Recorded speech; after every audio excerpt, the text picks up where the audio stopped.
Ladies and gentlemen, thank you for joining us for this Triumphant 8 live broadcast brought to you absolutely free, streaming on YouTube by Triumphant Combat Sports. We are making final preparations before we start our live broadcast, so sit tight. We're about 5 minutes away from start time, folks. We will see you soon.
Caught up. Oh, there we go. There we go. Something keeps happening where the mics get.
Good evening, fight fans. On behalf of Triumphant Combat Sports, we are pleased to welcome you back to the Sin City, Las Vegas, the fight capital of the world, to bring you the next installment of blazing full rules Muay Thai action right here at Triumphant Muay Thai Series 8.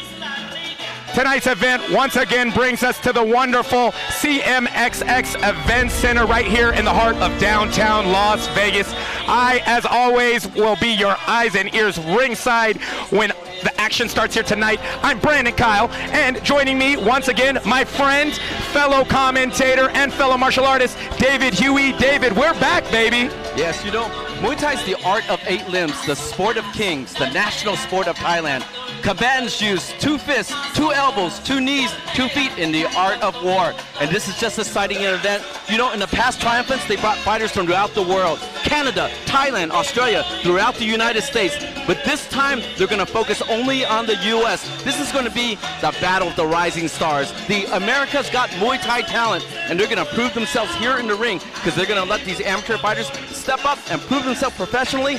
Great mixed martial artists prove themselves in the Muay Thai ring, and we have fighters this hungry. It's a battle buffet ready to feast. No doubt at all. Speaking of high-level amateurs, we do have the return of 2 triumphant vets when Big Red John Christenson takes on Chris, the Heartstopper Hartman, from right here in Las Vegas in a 185-pound amateur bout. But we couldn't be more excited about our feature amateur bout of the night when you see the return of Eric Watts, who just in this building a couple of months ago had a stellar performance at Triumphant 6, but he's taken on the heavy-hitting 4-1 Connor Bracken. 5 rounds for a USMTA cruiserweight title, David. Oh yeah, 5 rounds for the USMTA title.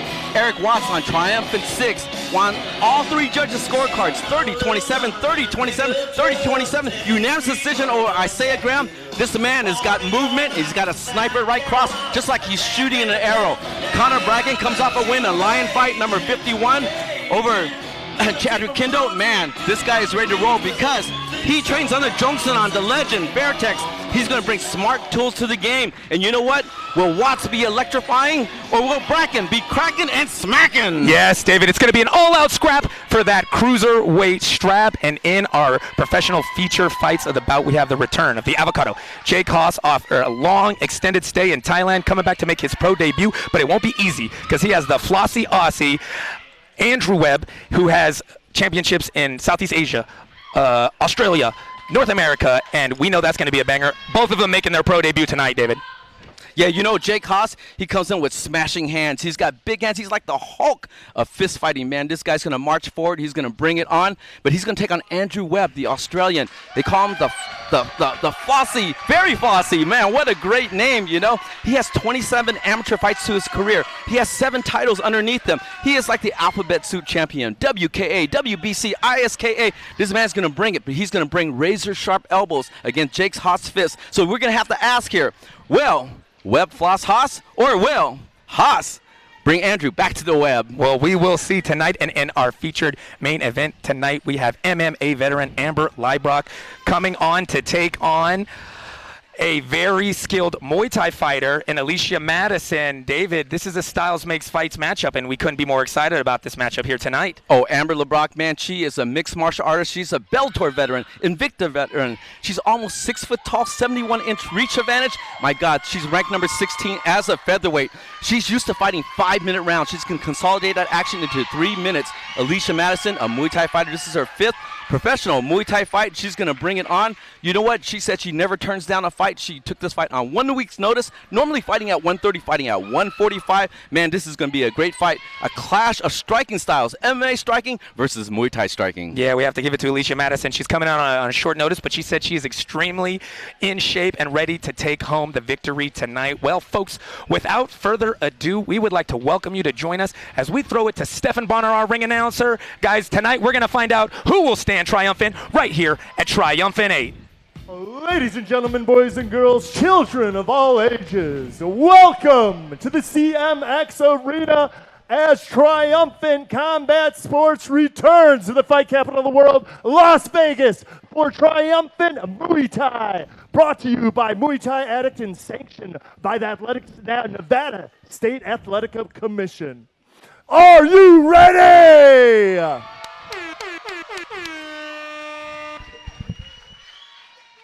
Introducing first, fighting out of the red corner. She represents Tribe Muay Thai, fighting out of Las Vegas, Nevada, and weighing in at 129 pounds. Please welcome Chelsea, Little Country, Ray. And her opponent, fighting out of the blue corner. She hails from Santa Rosa, California, representing Phase 3 Muay Thai and weighed in at 129 pounds. Give it up for Hannah, the Honey Badger, Israel.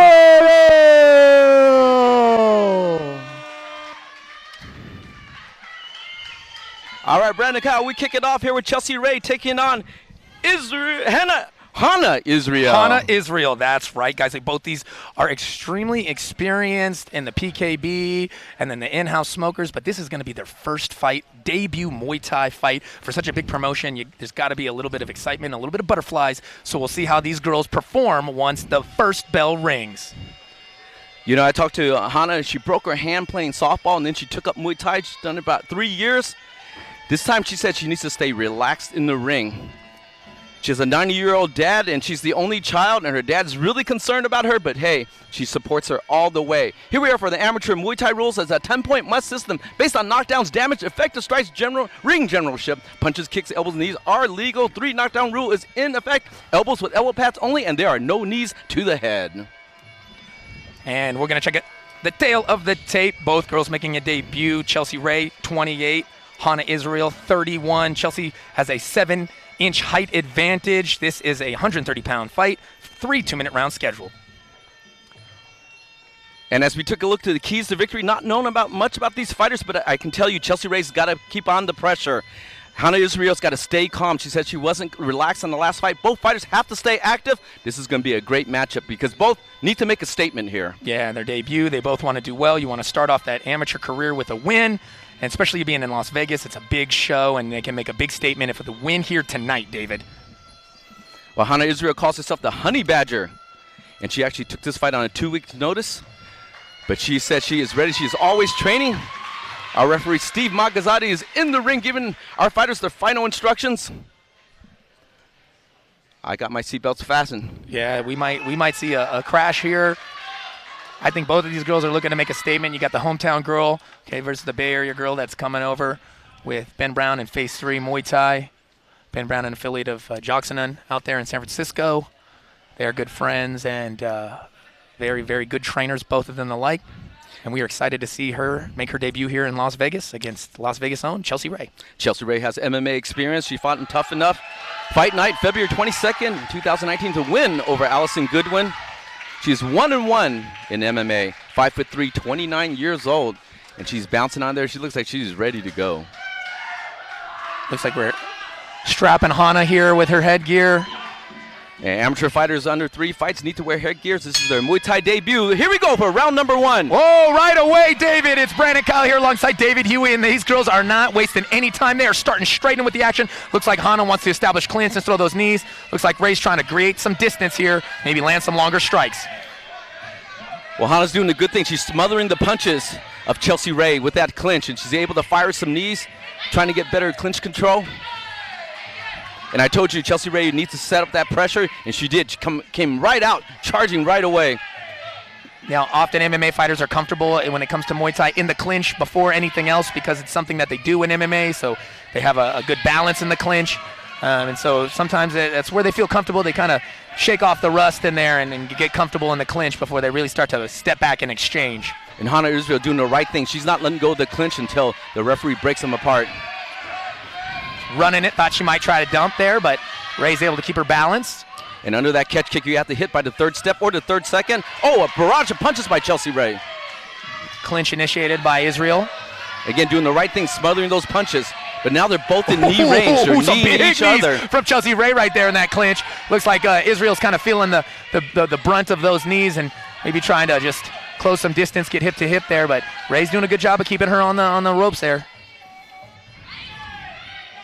Again, as I said before, you know, female fights, they fight every second of this round, 2-minute round in action. This is round number 1, and there is no air to breathe right now.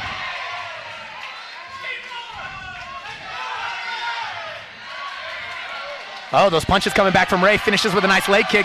Oh, man, the bigger Ray is throwing those longer 1-2 punches, finding its mark. Looks like Israel's a little tired already. I see the mouth open. Maybe that early clinch work kind of tired her out. Only 2-minute rounds. We're already 10 seconds left in this first round, David. And she's firing right back with those punches. Hana Israel, both of them. This is a barrage of punches from each fighter. Wow, what a great first round. Back and forth round. You got to love that, David. You know, these girls, again, sometimes you know that debut, you got that excitement. You kind of come out of the gates like a racehorse. Well, you know, it's interesting because Hana said she needed to stay calm during this fight, but with the pressure of Chelsea Ray, she couldn't. She got to stay active. She's got to engage that clinch, neutralize those punches, and then work those knees like she did. Staying calm is one thing, but when you have someone in your face throwing those big knees, sometimes you just got to bite the bullet and get aggressive. And it looked like Hana was ready to meet that energy. Let's take a look at some of the replay action right here. And then Hana Israel tries a low kick. Oh, those nice punches. Yeah, it's a barrage of punches going straight right through the money. Yeah, right down the middle. But, you know, Israel is game as heck. She is coming right forward after taking some punishment. We see Ben Brown giving his fighter some advice in between rounds. We see the corner of Chelsea Ray letting her know, need to settle it down a little bit, use that length maybe. And then we are ready for round 2, David. This very opening fight, Triumphant 8, here at the CMXX Event Center in Las Vegas, Nevada. Oh, punches and kicks. It looks like these girls have taken a step back from the clinch, and now they're going to throw that outside game. And they're working very well. They're throwing very straight punches, finding their mark. And they don't quite have the defense yet, you know, but they have the heart to step forward and strike. Nice leg kicks. Both girls are utilizing that leg kick. We'll see if that starts to wear and tear on either leg here. Who's going to start slowing down here in the later rounds?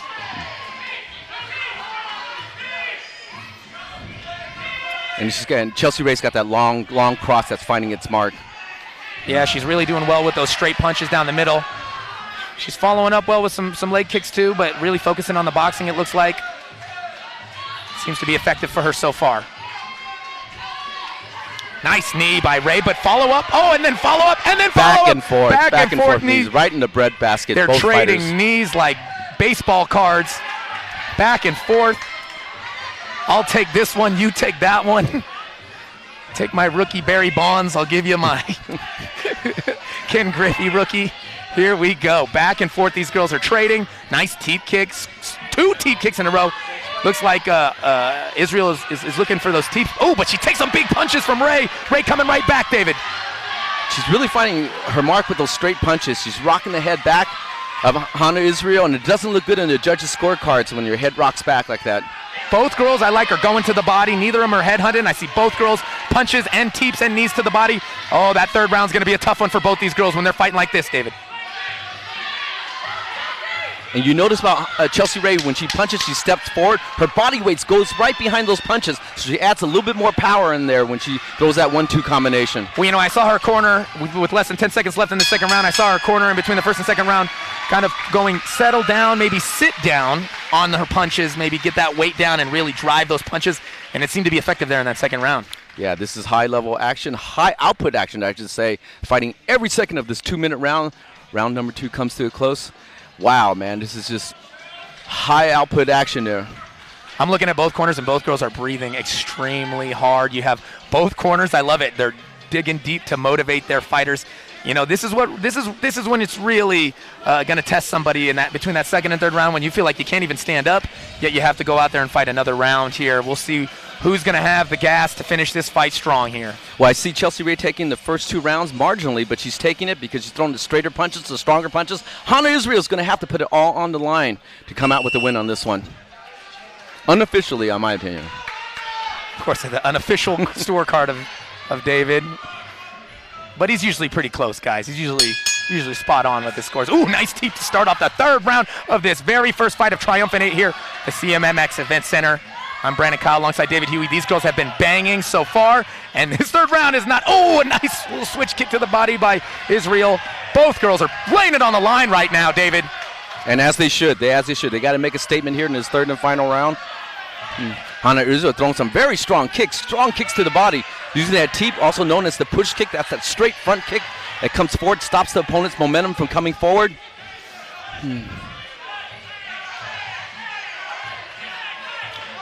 Big boxing exchanges going on right now. These girls have abandoned the clinch pretty much. The first round seemed to be all clinch. They said, forget about the clinch. Let's just start throwing leather here. And it looks like they are landing pretty good punches, following up with leg kicks, both of them back and forth. But Ray pressing forward. Again, as you drive forward, you got that body weight behind your punches. She's doing very well with that. Driving that weight forward, snapping that head back, and mixing it up. Man, you know, Ray's just keeping Hana Israel on the ropes right now, and Hana doesn't seem to have the energy to spin herself off right now or to clinch up. So she's just standing there basically throwing everything she's got, all heart being displayed right now, David.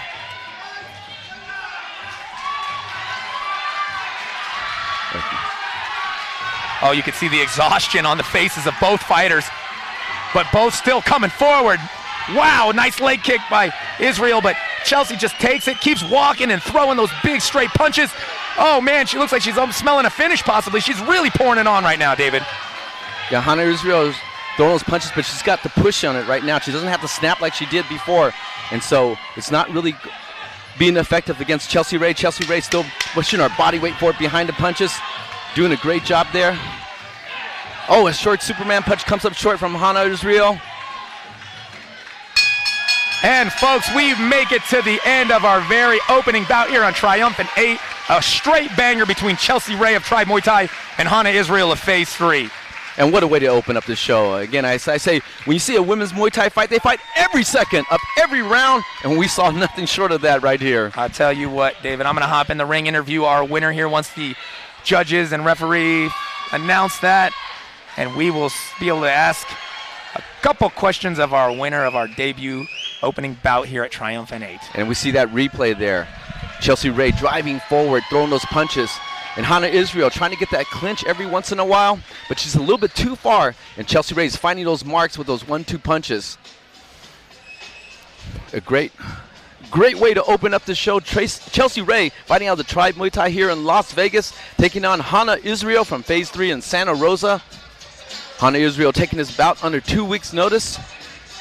And she should be very proud of her performance. Both fighters should be very proud of their performance. Chelsea Ray there smiling with her corner. And there's a happy look there from Hana Israel, satisfied with her performance. Again, 2 weeks' notice. What a warrior stepping up into this ring. And there she's paying her respects to everybody. And it's just that elation feeling when you are done. And that smile across her face. It's the hands in the judges right now. We just witnessed 3 rounds of hard-hitting amateur action. 2-minute rounds. Chelsea Ray from the Tribe Muay Thai taking on Hana Israel.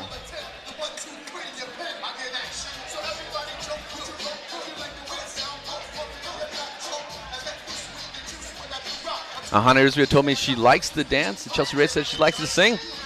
Boy.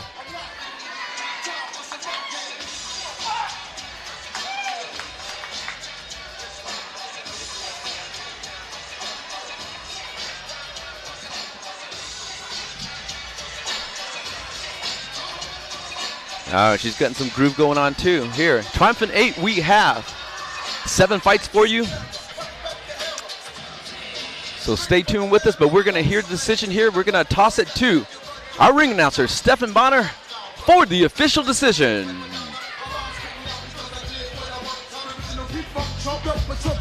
Ladies and gentlemen, what a way to kick off the evening. And after 3 rounds of action, we go to the judges' scorecards for the decision. The judges scored this fight 29-28, 30-27, and 30-27. For your winner, out of the red corner by unanimous decision, Chelsea Little Country Ray. Chelsea Ray wins this by unanimous decision. We're going to bring to Brandon Kyle. Chelsea, wow, what a fight. You guys both came out banging. It seemed like it was an all-clinch affair, trading knees. I saw...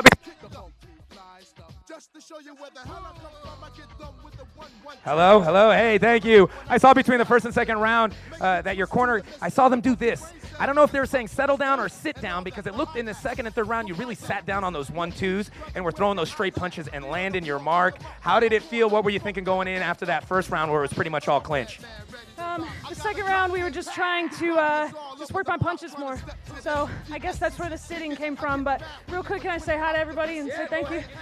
I just want to thank God, first of all, for giving me the body to be able to do what I love every day. I want to thank my team. There's so many people here tonight. My coaches, my corner tribe, my sponsors, Nailed and Lashed, everybody, Lane Frost Band. Thank you guys so much for all your support. It hasn't gone unnoticed. Triumphant for having me. Thank you guys. Yeah, so this is your first foray into the Muay Thai ring now. What did you think? You had a great experience. It looks like we're going to get you back in here in this Triumphant ring again, yeah? Absolutely, anytime. I'd love to. Nice, guys. Let's hear it one more time for your winner, Chelsea Ray. And there you have it. Chelsea Ray comes out with a unanimous decision. 29-28 on one of the judges' scorecard, 30-27 on the other 2. A happy winner there. Chelsea Ray over Hannah Israel. But stick with us. We have welterweight action coming up with Orlando Angulo taking on Kijani Aytch.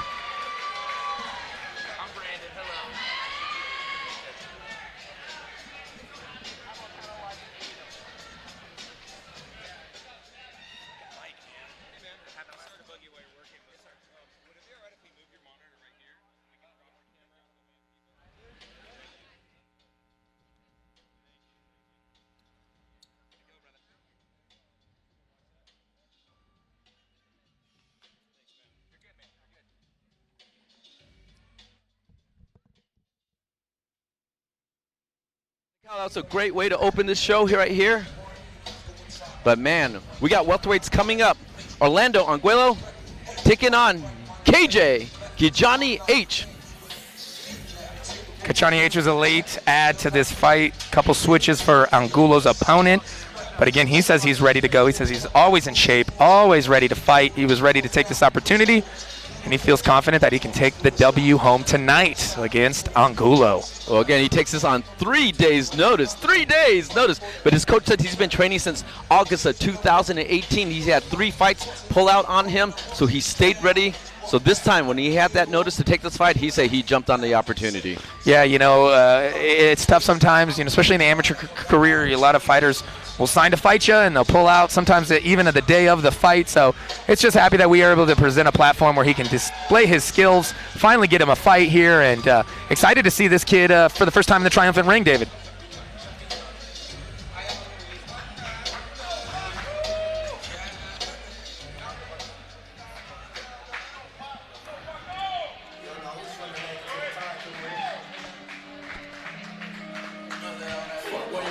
And here we go, Orlando Angulo, ready to make his walk to the Triumphant ring, fighting out of Alliance Muay Thai right here in Las Vegas. I know that the Alliance team is excited for him to go ahead and display these skills he's been working on right in front of his home crowd here in Las Vegas. I don't know much about Orlando, but I know he's fought on the WFC. And he's coming out here, paying his respects to the ring before he steps on. Next to him is Cruden, one of the famous trainers all the way from Bangkok, Thailand, been training out here in Las Vegas. And you see the fighters stepping into the ring.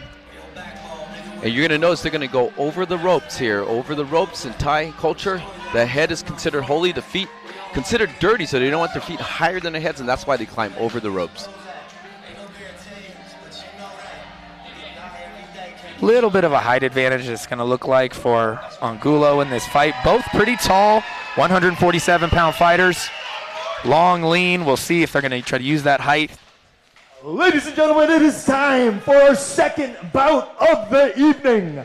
Introducing first, fighting out of the blue corner. He hails from Elk Grove, California, representing Sitthongsai Muay Thai. Please give it up for KJ Aytch. And his opponent, fighting out of the red corner. This fighter hails from Las Vegas, Nevada, and represents Alliance Muay Thai. He weighed in at 146 pounds. Please give it up for Orlando Angulo.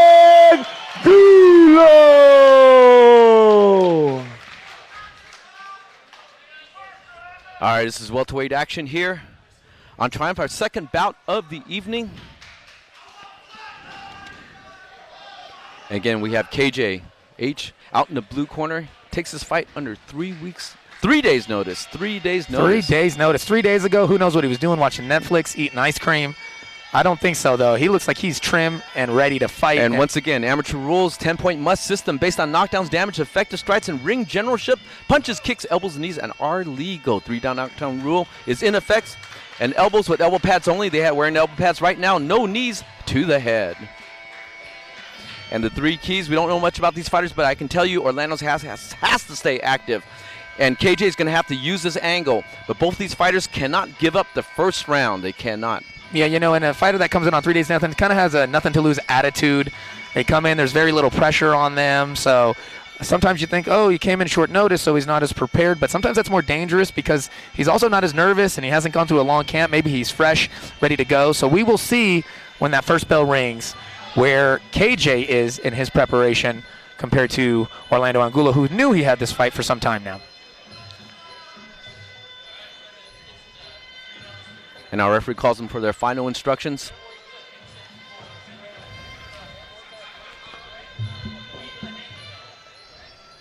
He's telling the fighters that elbows are legal because you're wearing elbow pads, but no 12-6 elbows.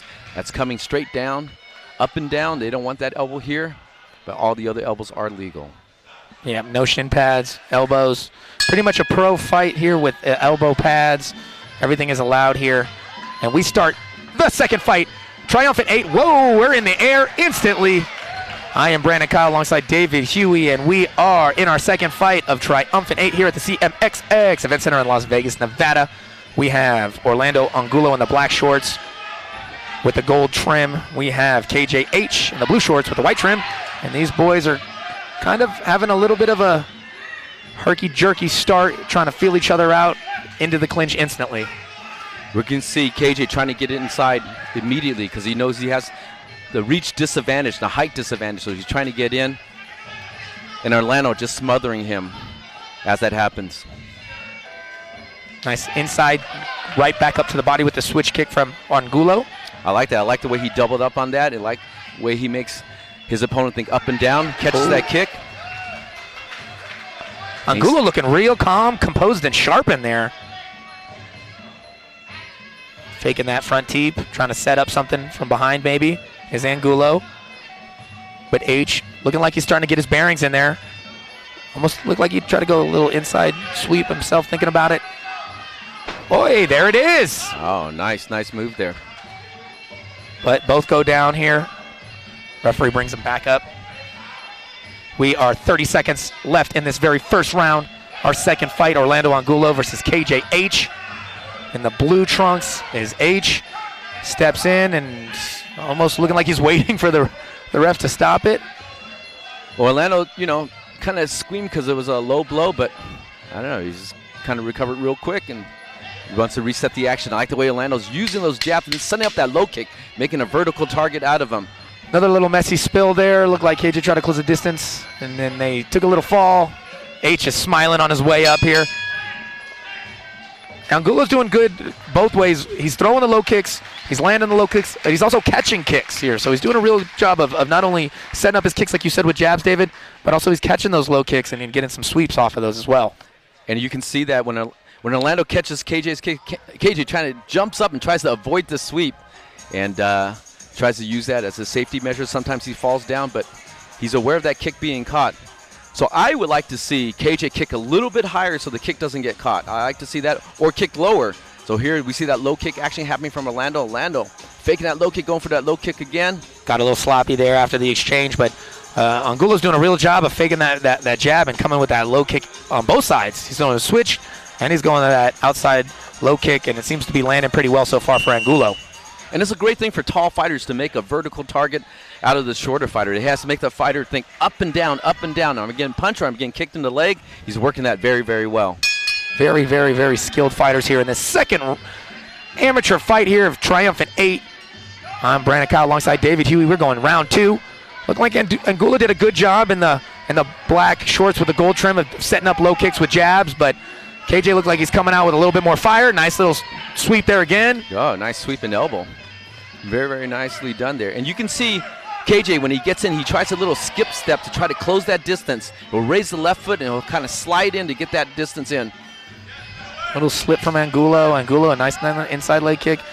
Step back. Woo! Big catch and dump from Angulo. Looks like his arm's caught there. And they're entwined there, you know. Yeah, he was looking at the ref like, I'm trying, but my arm is stuck. So they had to do a little dismantling there before they were able to stand back up again, but back on it. Another body kick. Nice body shot, though, with a punch there. The hook coming from Aytch in the blue and silver. Oh, an elbow over the top from Orlando. And a nice knee from KJ. And the fighters go down again. Both these guys trying to sweep a little bit, but balance is a little off, so they both end up falling on majority of these sweep attempts so far. Oh, nice right after the break. Little switch kick. Oh, Angulo looks like he's starting to really smell blood. Looks like he's really excited to come forward and try to contact after they break up. Nice elbow. Oh, he's got the back of KJ there. That's never good. KJ looking relaxed, though. I don't know if he's tired or relaxed, but he's not really doing too much to score points right now in this round. Kind of walking away, very nonchalant about the way he's in the ring right now. KJ just hasn't found his distance yet. He hasn't found his timing. He hasn't found his distance yet. And now he's a little bit over-concerned because when he kicks, he gets that kick caught, and he ends up getting sweet. Short elbow there by Orlando. And that is the end of round number 2, this second fight of Triumphant 8. Orlando Angulo looking like he's seemingly in control of the fight so far.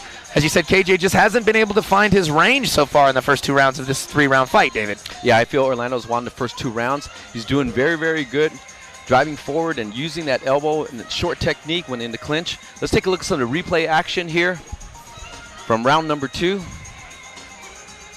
And it's a big hook and see. That sweep goes in. You can see KJ trying to jump over that sweep, but again, it actually helps him take himself down in that sweep. Now we had a fighter, Eddie Furl, that fought Narpol Fairtex for a title, and I remember he won a WMC title by a sweep just like that. He actually won. The opponent tried to jump like that, and he swept him, and he hit the ground so hard he actually rocked himself and wasn't able to get up in the 10 seconds, so he actually lost the fight by TKO. So you never know. When you jump that high and you fall on your back. Wait. We have that blue corner waves it off. The blue corner says no. Oh, what? Oh! And you know what I was saying, David? I wasn't sure if KJ felt like he didn't seem like he wanted to be in there, or like he didn't have a lot of energy in that second round. Maybe that short notice kind of drained a little bit out of him. You know, wasn't prepared for this kind of fight. Well, his coach said that he was sick when he got notice of this fight. He was sick with the flu, and they took it still on 3 days' notice. Hats off to him for making this fight happen. Yeah, it doesn't look like, like I said, we haven't seen KJ before, but I can't imagine that's his usual MO. He looked like he was game in that first round, but maybe, like you said, he's diminished from the short notice and the flu. So, but all respects to Orlando Angulo, because he went out there and did what he had to do as a longer fighter and had very effective low kicks and sweeps as well. And respects to KJ's coach too. I mean, you know, sometimes you don't want to stop the fight. You don't want to stop it. You have to think about the fighter's safety. The fighter needs to be safe. They need to continue to fight another day. And so if it's not going your way, if you're not feeling good, you could take the damage. And again, the fighters this early in the career, it's okay to have that fight stop.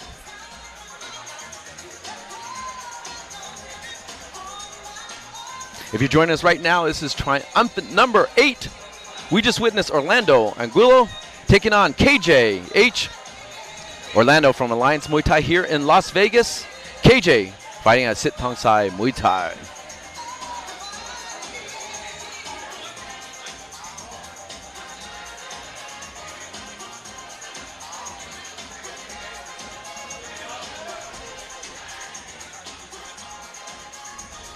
And there we see Orlando Angulo happy.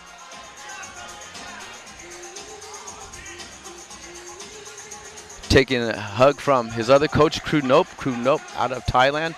A great trainer. He's trained fighters throughout Thailand, throughout Tokyo, Japan. And now he's here in Las Vegas, bringing his knowledge here at Alliance Muay Thai. And KJ, hats off to you, brother, taking that fight under 3 days' notice, taking it while you were sick, just to make this fight happen. Let's send it to Stefan Bonner for the official time and decision.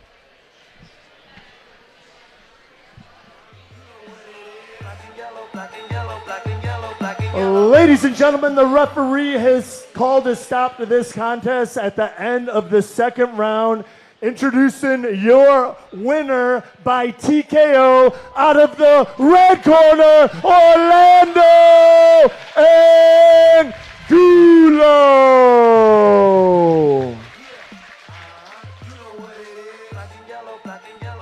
Guys, I'm here with your winner, Orlando Angulo. Orlando representing, showing that pride to the camera there. Now you got a new opponent 3 days out. I know that can kind of mess with your mental a little bit. What were you thinking coming into this fight? Were you able to even kind of study your opponent, or were you just kind of coming in and say, I'm just going to do what I do here tonight? I really never even knew my first opponent. My crew, my teammates, we get ready for whoever's going to be the best person in front of us, so we train hard as fuck. It doesn't matter who's in front of us. Now, David and I, my co-commentator, were noticing that you were doing a lot of great things, high-level things in there. You were faking the jabs, really setting up those low kicks. You were doubling up the low kick to the switch body kick. Is that kind of something that you always like to do, something that your gym trains, or is that something that you specifically are really a fan of? Honestly, I couldn't even, I wanted to let my hands go a little bit more, put a little bit more pop in them. I just couldn't right away, so I just said, fuck it, kicks working, throw the fucking kicks. You got to do what works in there. Hey, and it worked for you tonight, getting that TKO in the second round. Can't wait to see you in the triumphant ring again. Ladies and gentlemen, let's hear one more round of applause for your winner, Orlando Angulo. Orlando Angulo takes this win on a stoppage after the second round by way of TKO. A great win over KJ Aytch. But stay tuned with us. We have middleweights coming up. Juston Campos from Tribe Muay Thai here in Las Vegas will take on Christian Hernandez from Corona Muay Thai out in Hollywood.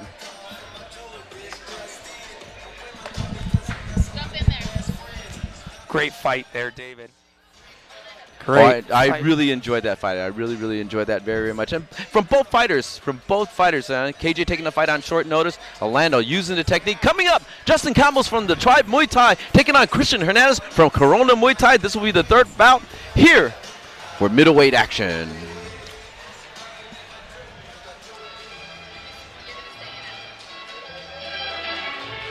We are here at Triumphant 8 at the CMXX Event Center. We are welcoming our next set of fighters as Christian Hernandez from Corona Muay Thai makes his way to the ring. The Mexican pride being sported well. Now here's the thing about Christian Hernandez. He fought back in October, but then, back in September. Then on Christmas Day, he breaks his back. In an accident, in a sledding accident, He was in a body brace for 2 months, and he had a 4-month rehabilitation. The big question here, when I see fighters, they come off from a broken shin, a knockout, whatever, there's always something that haunts them. Will this broken back haunt Christian Hernandez, or will he be triumphant in this ring? Well, we will see. You know, we've seen fighters come back from major injuries like that in the past, and it really is more mental, they say, than physical. He says he's ready to go, though. He feels like he is better than ever, and he wants to make a statement that he is back and back for good here tonight at Triumphant 8, David. Well, he's come out to spar at my gym several times. This man's got a plethora of technique. He's very, very well versed in the art of 8 limbs.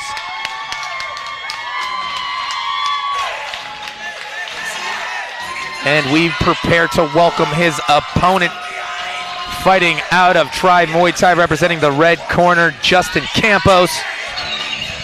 Another Las Vegas local here, looking to make a big show in front of his home crowd, in front of this big promotion, Triumphant. Juston Campos, 31 years old, stands 5'11". He's been in the Air Force. He is also a USMTA veteran. He's excited to be here. Fighting in Las Vegas when your fans and friends are behind you in your hometown, there is nothing but elation. He's going to bring it, put it all here, all on the line. Juston Campos from the Tribe Muay Thai is going to take on Christian Hernandez from Corona Muay Thai. This 160-pound bout is scheduled for 3 2-minute rounds. And we are excited to see. I'd say they had the scariest poster out of all the posters we did for this show. Gentlemen, your next bout of the evening is in the middleweight division. Introducing first, fighting out of the blue corner. He hails from Hollywood, California, and represents Corona Muay Thai. He weighed in at 160 pounds. Please give it up for Christian El Capitan Hernandez.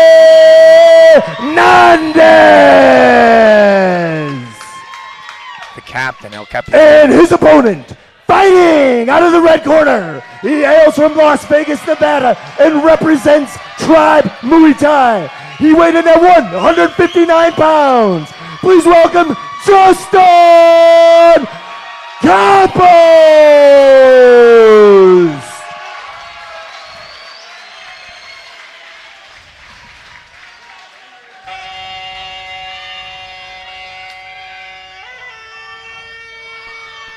Steve Magazzati giving these fighters their final instructions before they go off. A smile from both of them.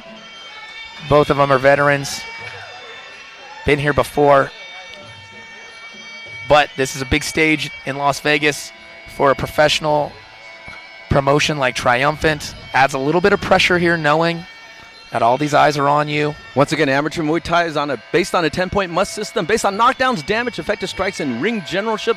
Punches, kicks, elbows, and knees are legal. 3 knockdown rule is in effect. Elbow with elbow pads only. They are not winning elbow pads on this one, and there are no knees to the head. Let's take a look at the tail of the tape. You have Juston Campos 4-3-1 record, taking on Christian Hernandez. He's got a 9-3 record. Around the same age. Campos 30 years old, Hernandez 31. Close in height too. Campos 5'11", only 1 inch advantage for Hernandez at 6 foot. And we are off. Triumphant 8. It's Brandon Kyle alongside David Huey. This is the 3rd fight of the night. Christian Hernandez taking on Juston Campos. Campos in the red, Hernandez in the white shorts with the blue gloves.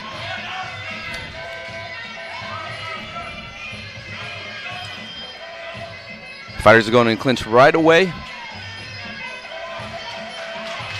And that's something I've seen Christian Hernandez very effective in the clinch. Nice 1-2. Nice follow-up uppercut from the power side. Hernandez settling into their boxing range. Both boys are throwing some nice boxing combinations. Inside kick from Hernandez. Ooh, looks like Hernandez is looking to land that power uppercut, but Campos lands the first rear uppercut. Nice rear hook. That power hook there from Hernandez. Good boxing so far from both these gentlemen, David. Oh, very nice, yeah. You see Juston Campos firing off that left hook. Oh, nice knee to the body. Ooh, That's hurt him. That's hurt him. Yeah, you could tell that he did not like that. That bothered him right there. That knee from Hernandez. Big right hand misses for Campos. Oh, Campos steps in, fakes the right hand, throws the knee. That was a nice, clean technique.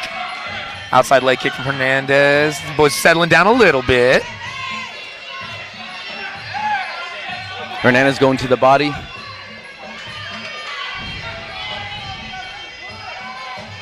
A little 1-2. And Campos trying to find that mark with that cross and uppercut. wants that cross. Both men throwing that power uppercut. Little slip there from Hernandez. And we're back underway.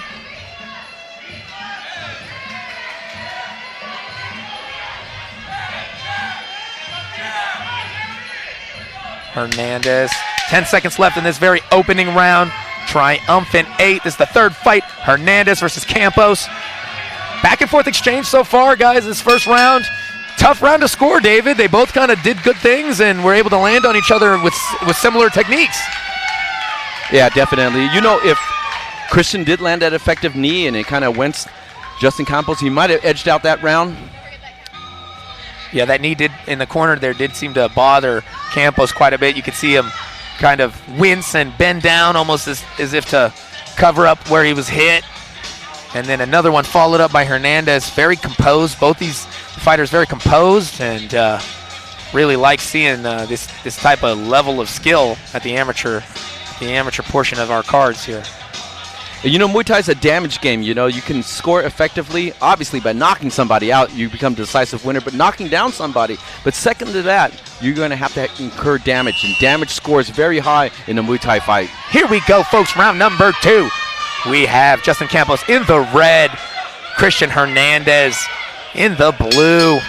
Round 2 of this 160-pound bout. It was a pretty back and forth round in the very first round. Let's see if these boys turn up the heat a little bit in round 2. You can see by their body rhythm, they're going a little bit faster. Oh, yeah. A little too fast there. A little slip from Hernandez.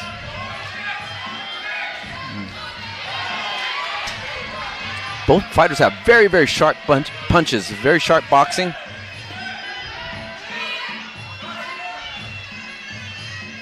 Now fighters trying to find room and distance to create that strike with the knee in the clinch position. Hernandez landed a pretty nice knee again to the body there, and even with his back on the ropes, he's able to create the distance, and now they're back in the square. Ooh, they exchanged a nice punch there. You saw the sweat fly from the impact of that one. Looks like woke Hernandez up a little bit. He's coming with power of his own now, David. Oh, there's that that rear uppercut again. Back to the clinch for the 2. Nice knee from Campos there. Oh, and turning, he stays on his feet. Oh, nice 1-2 there from Hernandez. Then he goes for the overhand and tries to mix up the angle of that punch. Doesn't land. So he goes downstairs and downstairs again. Nice body work. Looks like Hernandez is digging his feet in. Ooh, another nice knee to the body. He's doing great work with those knees to the body, David. He is, and you can see Campos' hand is going down. He wants to use his arm to stop that knee. So obviously he had some damage on that strike. Yeah, when those knees landed, it makes you can only guard either top or bottom here, and it looks like those knees are making Campos bring those elbows down to guard the body. Let's see if that opens up punches later on for Christian Hernandez. Back in the clinch, and the referee breaks him up. Back in the center. Ooh, nice check there from Campos. And 10 seconds do that from the southpaw stance. Very interesting. Hernandez pulls back. Big punches coming from Hernandez. He's trying to do some major damage. Nice body shot and uppercut. Big punches coming at the end of that second round from Hernandez. Oh, Hernandez steals that round at the end. Steals it very, very well. So on your unofficial scorecard, David, looks like we might be going 1-1 into the third round here, and third round winner takes this fight maybe. It could be. It could be very well, because, you know, here we take a look at some of the replay action here. That clinch, he misses with that uppercut, then he fires that straight cross. And you can see Hernandez using that jab to just measure, and he does it very effectively in that last round there. Looks like those body shots are taking their toll on Campos. I can see in his corner there's a bit of a look of concern, where there's a look of confidence coming out of the Hernandez corner right now. Oh, yeah, and especially what I mentioned earlier, breaking his back and coming off a 4-month rehabilitation. There is no sign of this guy having a broken back. Yeah, I was gonna mention, you know, if you told me that he had done that, I wouldn't believe you, judging by the performance here so far tonight. But we are here in the third and final round of this third amateur fight on Triumphant 8. Juston Campos in the red, taking on Christian Hernandez in the blue. 160-pound, 3-round Muay Thai fight, and Hernandez is coming out swinging. Oh, but he gets caught by a big cross himself. Maybe that's going to slow him down, but no, he comes forward and gets caught by a big head kick. Oh, that one rocked him. He's rocked, David. Definitely rocked. Clinching for dear life. Huge sweep by Campos. Oh, yeah, Hernandez, you could see, you know, confidence was quickly taken from him with that huge cross and huge head kick. But, man, what a fighter coming back. Throwing body again from Hernandez. Campos clinches once again. And both fighters know they have to make a statement in this third and final round, and they are doing it. Absolutely. Neither are. Campos pulls the head kick, looks at him like, I don't think so. But he's backing up. He's backing up at the same time. Again, those body shots from the earlier rounds, we're not sure how much either of these men have left. Oh, another big right hand lands on Hernandez. Hernandez is weary. Oh, a huge left hand lands on Hernandez. There's 50 seconds left in this third and final round, and these boys are going at it, David. It is back and forth. These are rock and sock'em robots smashing it. So now Hernandez is smashing his body, going to the head. Wow, what a third round so far. Campos turns him around. Gets out of that, gets off the ropes.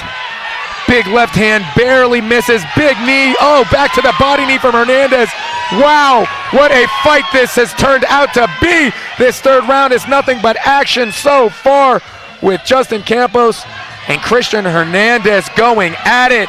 I think both of them know that they need to win this round to win this fight, and they are letting it show here in the third and final round. Last 10 seconds of this bout. Who wants it? Who wants it more? Who wants to remain triumphant? Who will get it? Who will take that victory and get their hand raised? We don't know, but we're about to find out, David. Wow. And you can see the fans here are on their feet for this fight. Just an appreciation.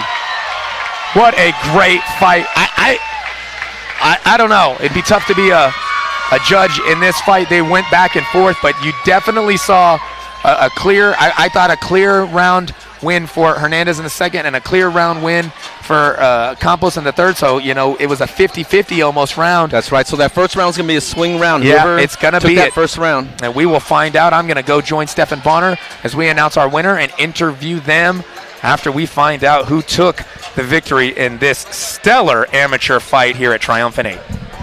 And there you see Christian Hernandez getting his gloves off right now, but here we go for replay. See some of that fire that was in the end there.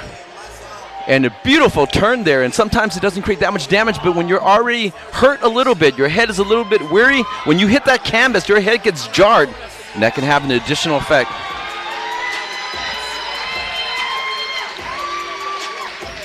And Juston Campos raising his hand, greeting his fans, fighting out the Tribe Muay Thai here. Happy with his performance. Showing his face, he's still good looking.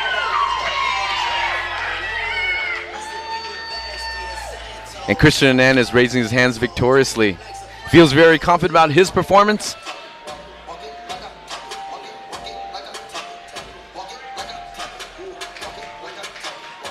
And you just witnessed 3 rounds of hard-hitting Muay Thai action in the 160-pound weight category. Juston Campos fighting out the Tribe Muay Thai, taking on Christian Hernandez from Corona Muay Thai. A great, great bout. This one went back and forth, and we were banging to the very last end of the second.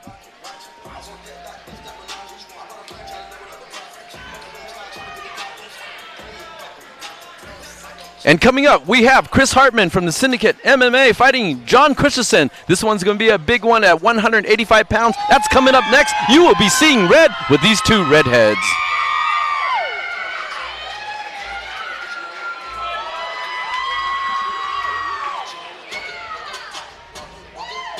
Let's take a look at the replay where they are battling back and forth with a barrage of punches.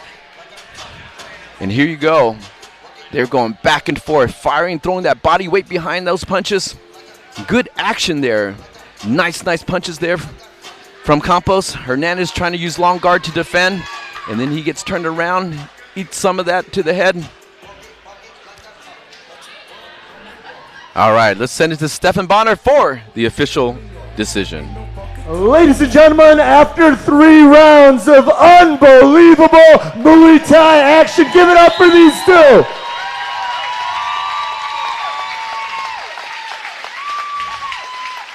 We go to a judge's scorecard for the decision.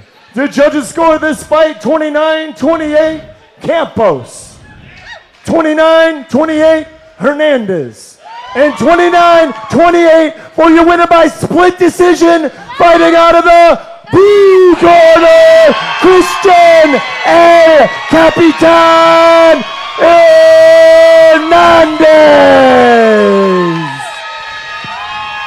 I'm here with your winner, Christian El Capitan Hernandez. Wow, what a fight, back and forth. It looks like you took some serious, you gave him some serious damage with those body knees in the corner here at the end of the second round. But man, did he come back with some big punches in the third. After the third round ended, what were you thinking going to your corner, man? We just knew it was going to be close after that last round. He came back a little strong. We kind of anticipated it.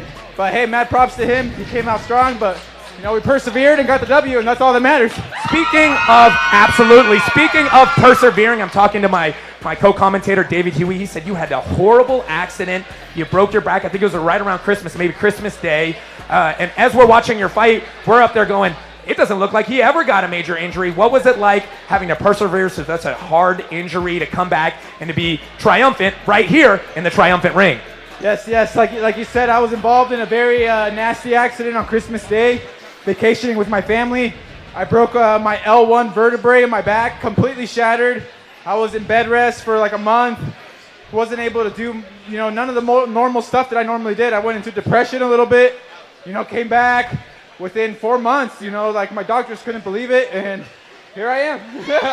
Just goes to show when you got the heart of a warrior, you can come back from anything. Guys, let's hear it one more time for your winner tonight, Christian El Capitan Hernandez.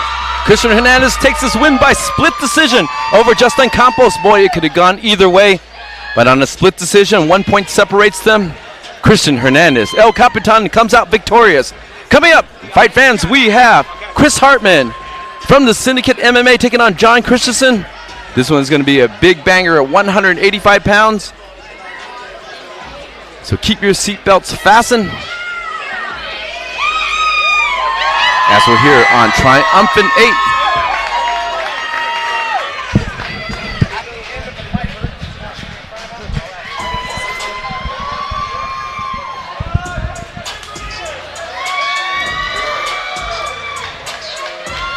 Man, Brandon Kyle, that was such a great fight. That was such a banger. It could have gone either way on a split decision. It was that split decision we thought it might be. You know, we said that swing round could have gone either way. So, like, again, it just depends on one judge. I mean, it's literally a point away from being victorious, and that's how close it is. Oh, and here we go. The return of Big Red, John Christenson, who fought on one of our very first triumphant cards. Since then has gone on to win a IKF World Tournament Championship back in 2018 in Florida. They have a huge world tournament every year, and he was able to take the belt at the, I believe it was 197-pound division, but now down at 185 for this middleweight bout against Chris Hartman, who we saw on Triumphant 6 as well, with Eric Watts, who was coming up in our featured bout of our amateur card. But we can't wait to see these triumphant vets do their thing again here as John Christenson takes on Chris the Heartstopper Hartman. Well, I'm excited about this because they're both redheads, and there can only be one. There can only be one. And then we said the winner gets to cut the other one's beard and put it onto their beard. whoever wins it, as we welcome the red corner, Chris the Heartstopper Hartman, fighting out of Las Vegas right here, Syndicate MMA. Again, he fought Oscar Castro for an IKF belt that ended up being a disqualification. He got kneed right in the face, which in the amateur level is not allowed. So it was a no contest, so we didn't get a winner in that. And I know Hartman, he says, I've always fought giants, he said. They're always 6'5", 6'6". You give me a guy my height, and he's in trouble. And we'll see if Big Red's in trouble here tonight. Let's send it to Stephen Bonner for our official introduction.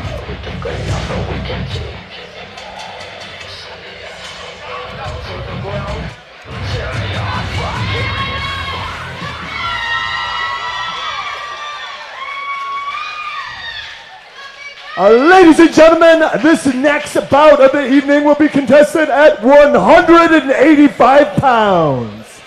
Introducing first, fighting out of the blue corner, hailing from San Francisco, California, and representing Woodenman Muay Thai. He weighed in at 185 pounds. Please welcome John Christenson. Juston! And his opponent, fighting out of the red corner. He hails from Las Vegas, Nevada, and represents Syndicate MMA. He weighed in at 184 pounds. Give it up for Chris, the Heartstopper, Hartman.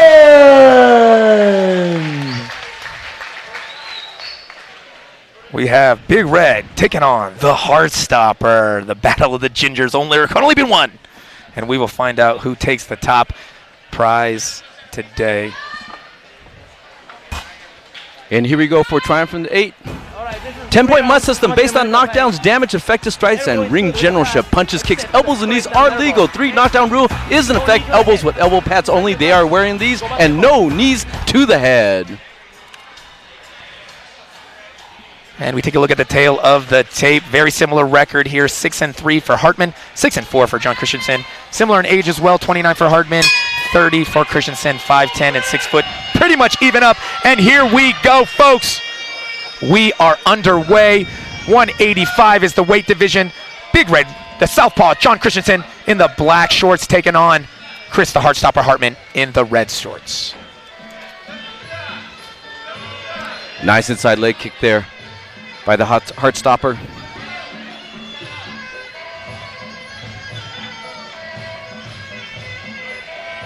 And the fighters right now measuring, trying to find a range.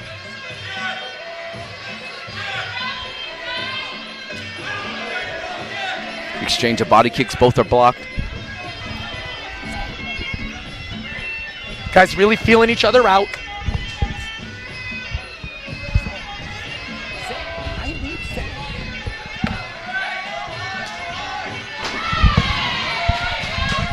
Real feel out round so far between Christenson and the Heartstopper Hartman.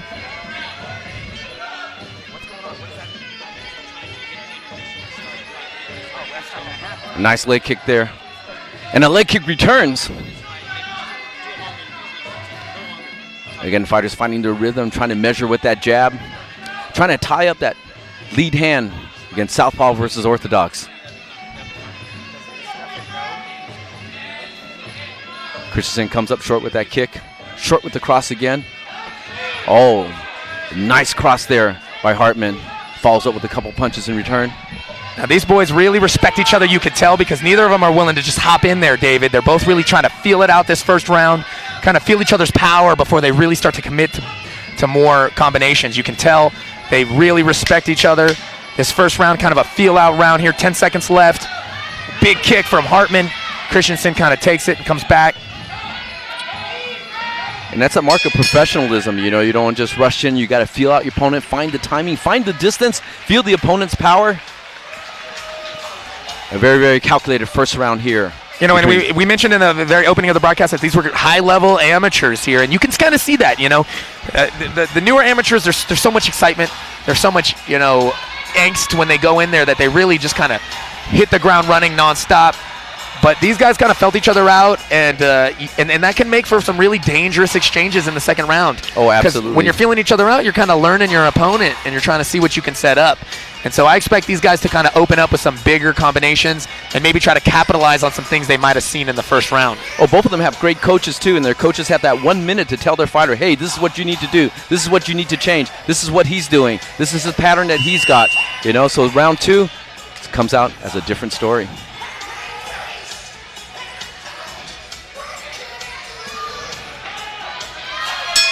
Here we go, round number 2. I'm Brandon Kyle alongside David Huey. You got Big Red, John Christenson in the black shorts, blue gloves, red gloves and red shorts with white trim for Chris, the Heartstopper Hartman. These 185-pounders had a real kind of back and forth feel out round, but hey, as we go into the second round, we are right into it. As I said, they kind of learned each other, and now they're trying to take advantage, David. They're staying tighter in the pocket right now. I like Hartman, the way he's using his punches, setting up the kicks. Christenson waiting. That southpaw, sometimes southpaws like to wait till they see that big opening just like that, and they take that big left hand.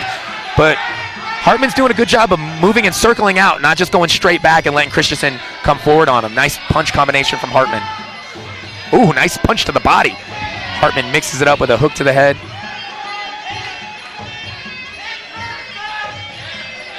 Nice rear teep, a little kind of a push kick from Hartman. And Big John, sometimes he's a slow starter. Sometimes he takes a while to kind of get his rhythm going. Once he does, he's very dangerous, but you know, Hartman's not looking to give him the opportunity to get that rhythm going. He's moving a lot. He's in and out. He's kind of staying off the ropes and using his footwork a lot to kind of keep Christenson guessing here. Well, it's a 3-round fight. You know, it's not a 5-rounder, so you got to put the pedal to the metal right now. Christenson's coming forward, but you know, it looks like Hartman's doing a good job. Christenson's doing a good job of eating up that inside leg there with that power kick from the southpaw position. Comes upstairs to the body. Christenson kind of backs away from the attempted elbow from Hartman.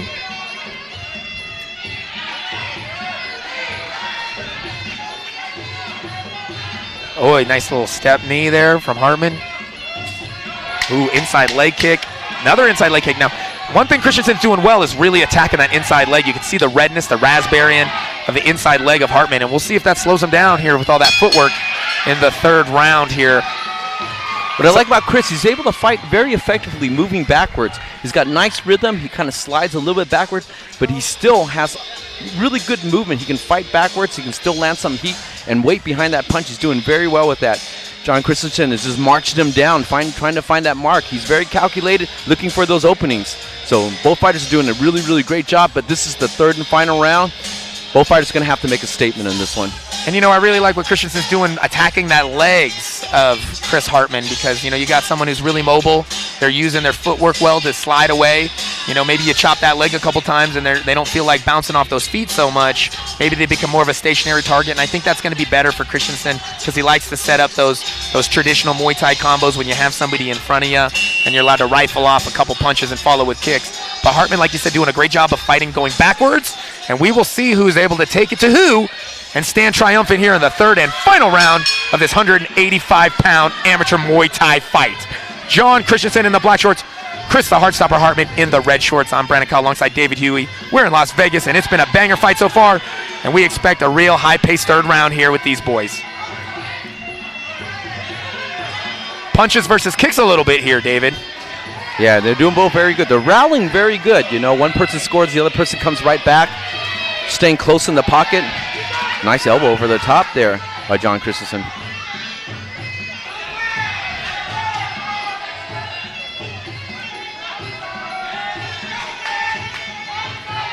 Oh, nice cross there by Christenson.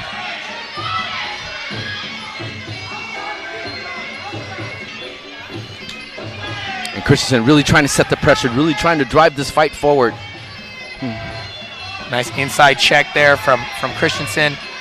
Still trying to find the range with the kicks there is Christenson.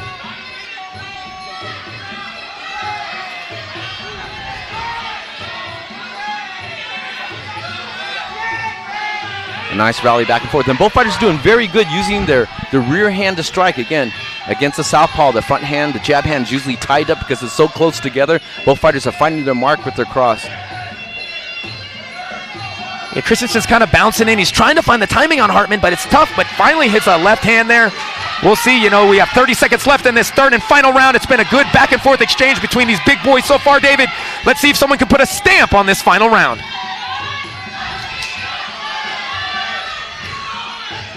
Big punches coming. 15 seconds left, folks. Hartman doing a good job of getting in and out. Nice body to the leg. Oh, that looked like it did some damage. You could tell Big John was feeling that one. Nice inside leg kick again from Hartman from his power stance against the southpaw. Big punches coming. Less than 10 seconds, and we go to the judges' scorecards. Wow. Very, very calculated fight. I thought both fighters did very, very well. Chris Hartman fighting very effectively backward, finding his rhythm. And John Christenson just marching forward, trying to find that target, stalking down his opponent. Great fight. Could go either way. I see a little bit more on the favor of Chris Hartman. He had a little better of the punch combinations. But a great fight between these two warriors. Chris Hartman from the Syndicate MMA. John Christenson out from San Francisco, California. A fight contested at 185 pounds. It is in the judges' hands. And after this fight, we will take a short intermission, but we do have a special replay in our intermission.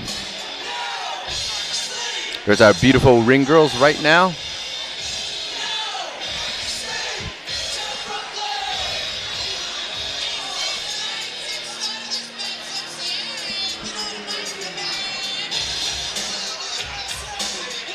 We're here at Triumphant 8, the Muay Thai series, the 8th edition, to our 3rd time in Las Vegas.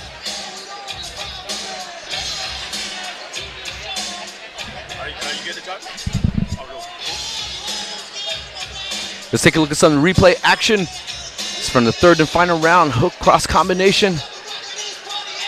And then there, John Christenson trying to stalk his opponent down. The Heartstopper using cross body shots, leg kicks.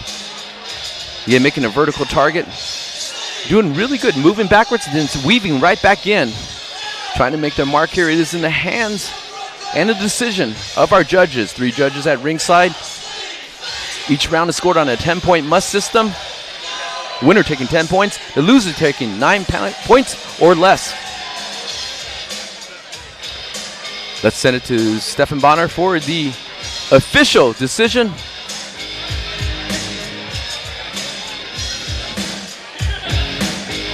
Ladies and gentlemen, after 3 rounds of action, we go to the judges' scorecards for decision.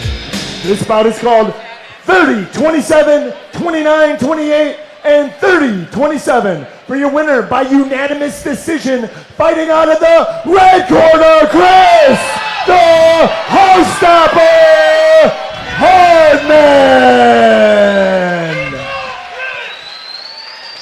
We're here with your winner, Chris Hartman. Real quick before you go and shake the corner's hand, let me ask you a few questions. What a great performance here.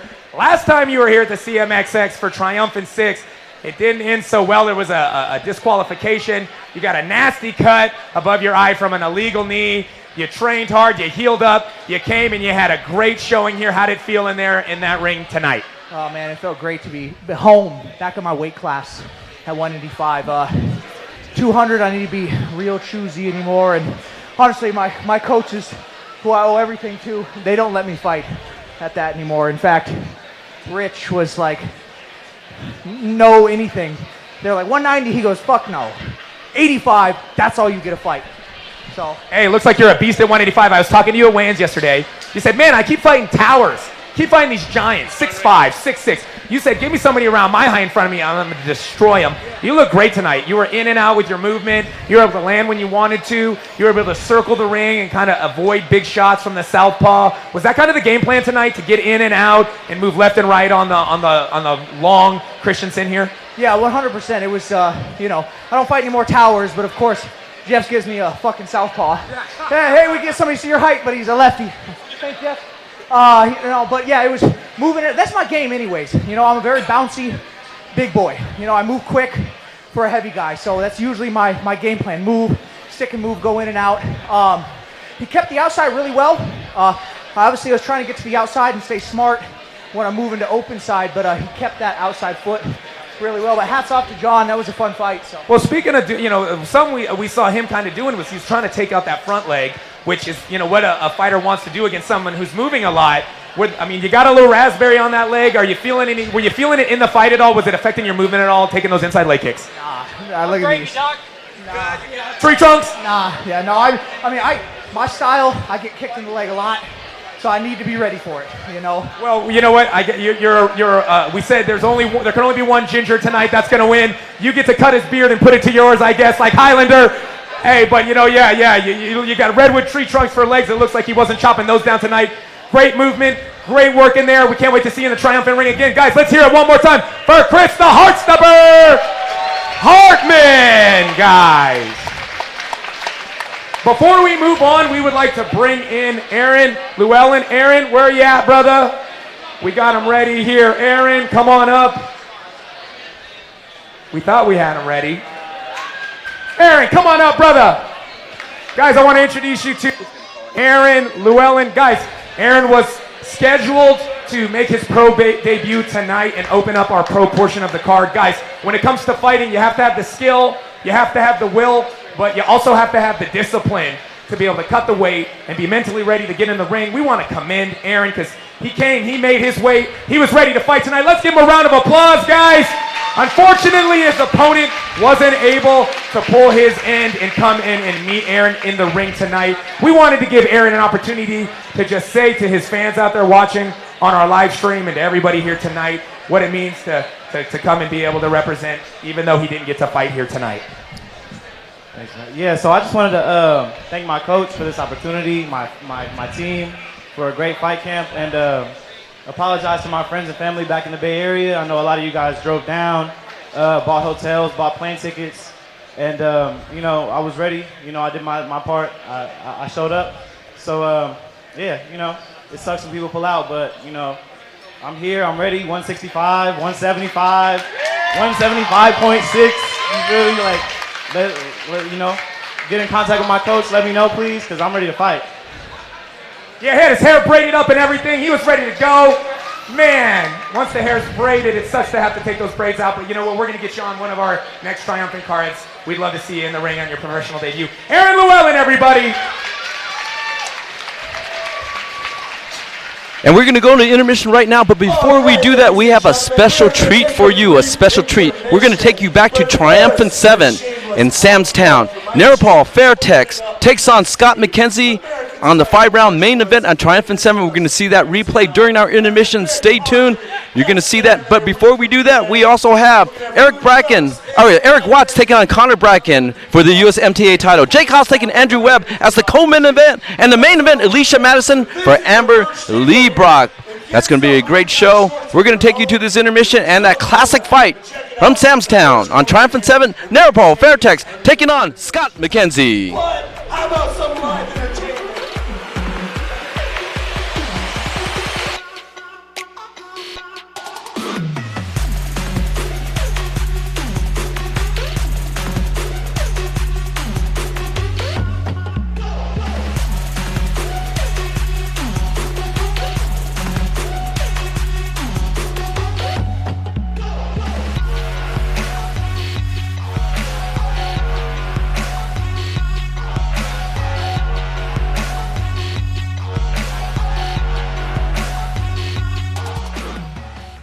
People just don't know what we go through. All the time away from family, hours of road work, fighting through the pain of training.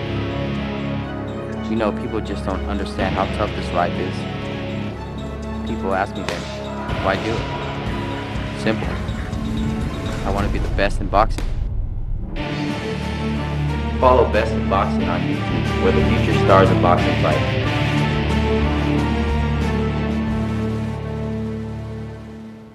Here today. He says he's been a fan since the Contender Series, but he is not going to be intimidated when he stands in there. And here we go. Triumphant Muay Thai Series 7 main event begins. And here comes Scott McKenzie moving forward, and Narapul again, a walk in the park on his face.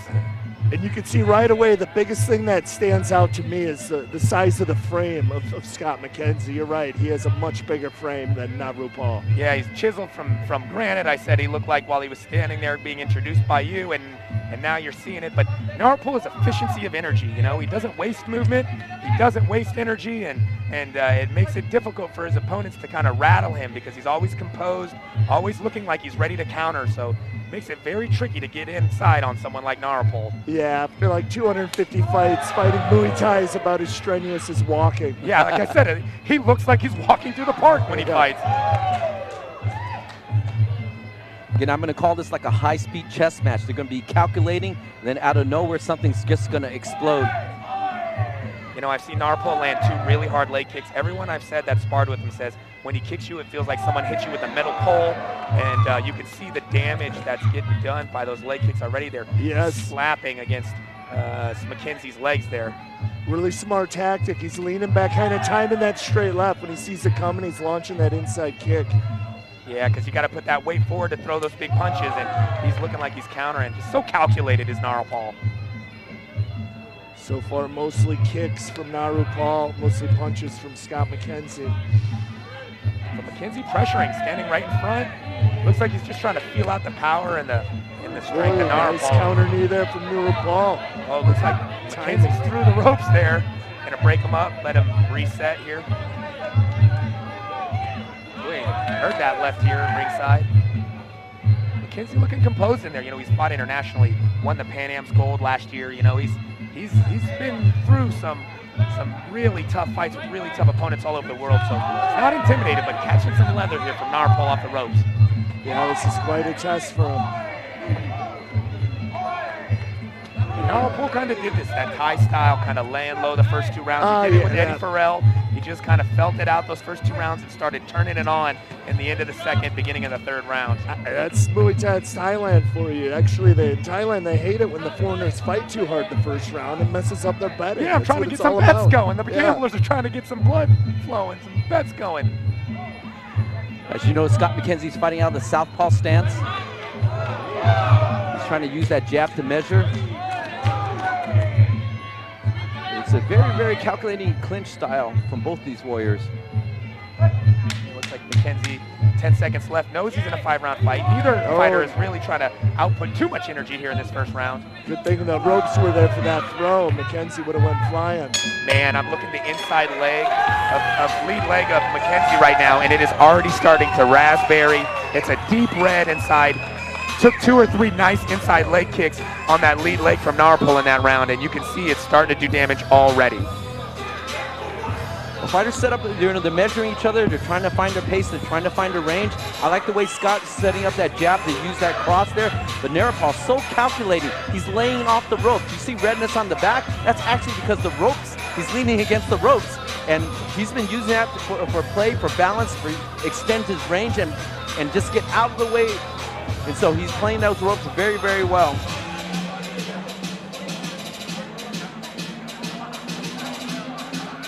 Let's take a look at some of the replay action. Stephen, call it as you see it. Here we go. Narpol sitting on the ropes. Counter him with that right leg as we see it. There's that inside kick, and he lands a nice throw here. Look at that.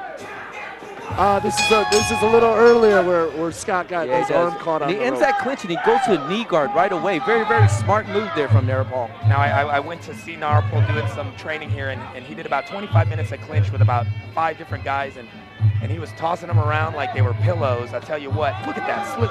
Pulls that high kick from McKenzie, comes back with a kick of his own. Narpol's taking some shots on the rope, though. Misses the counter from Narpol there. You can see Scott McKenzie picking up the pace turning right it up, now. Yep, yeah, turning it up. But I mean, Narpol said, "Okay, you're going to turn it up. I guess I got to turn it up a little bit here too. See a little bit more pep in his step." But another inside leg kick from Narpol. Yeah. Oh, and upstairs, just misses with an elbow. My goodness, was that a knockdown? He's got that head kick. He's got that head kick. Knockdown. They're going to call it a knockdown. Caught that head kick, and he's getting counted. Again, you should go right away to the neutral corner so the referee starts counting right away. He looks to have recovered from this. Yeah, it looked like that head kick caught him, and then there was a little bit of a sloppy exchange, but definitely went down from that hard shot. Yeah, McKenzie shaking it out. He feels it in the jaw a little. You see him loosen his jaw.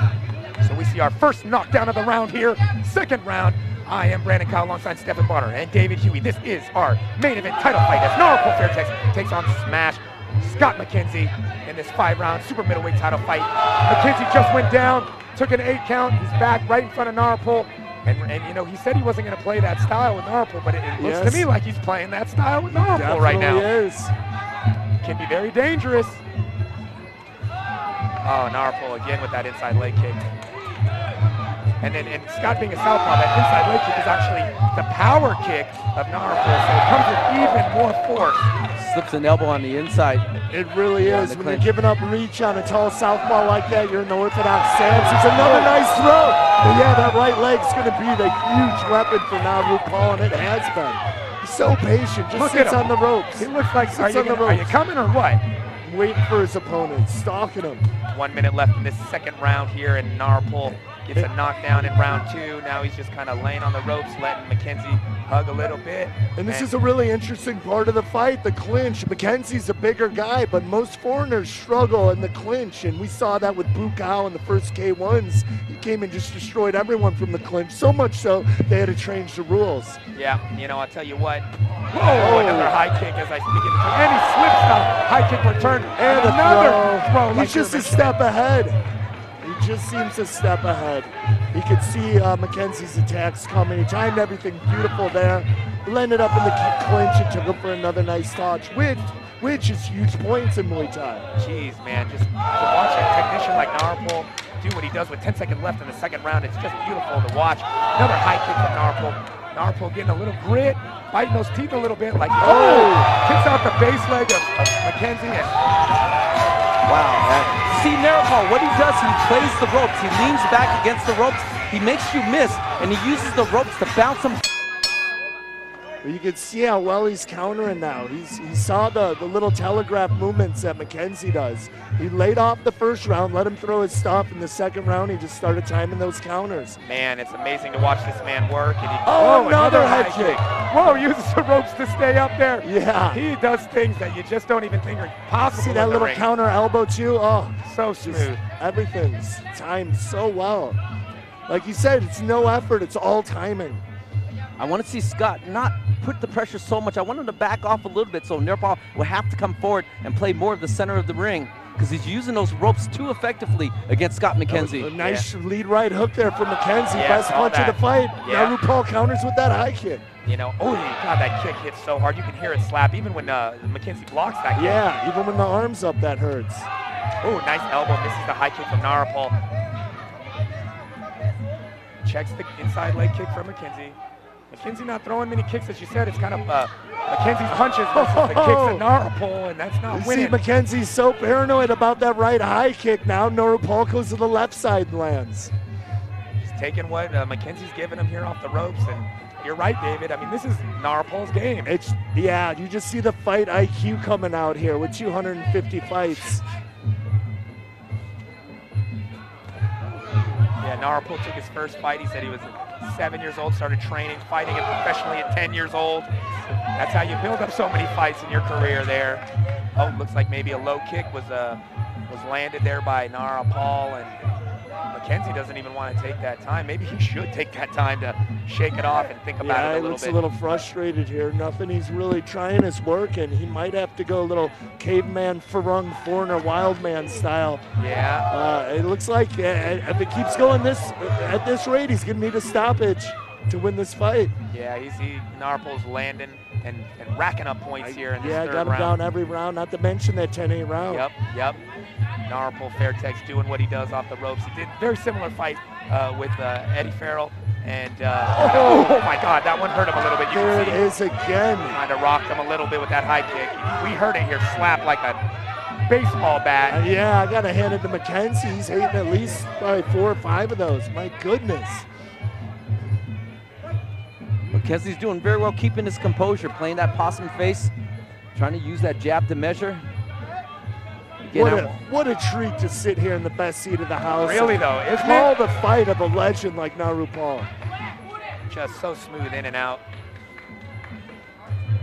Narpol still riding those ropes, got the high guard. McKenzie trying to feint, maybe trying to, poke his way in here and open up Narpol, but Narpol is not falling for it, hanging on those ropes, not stressing whatsoever. 10 seconds left in this third round. And look at his attack. He's countering. It's mostly with feet.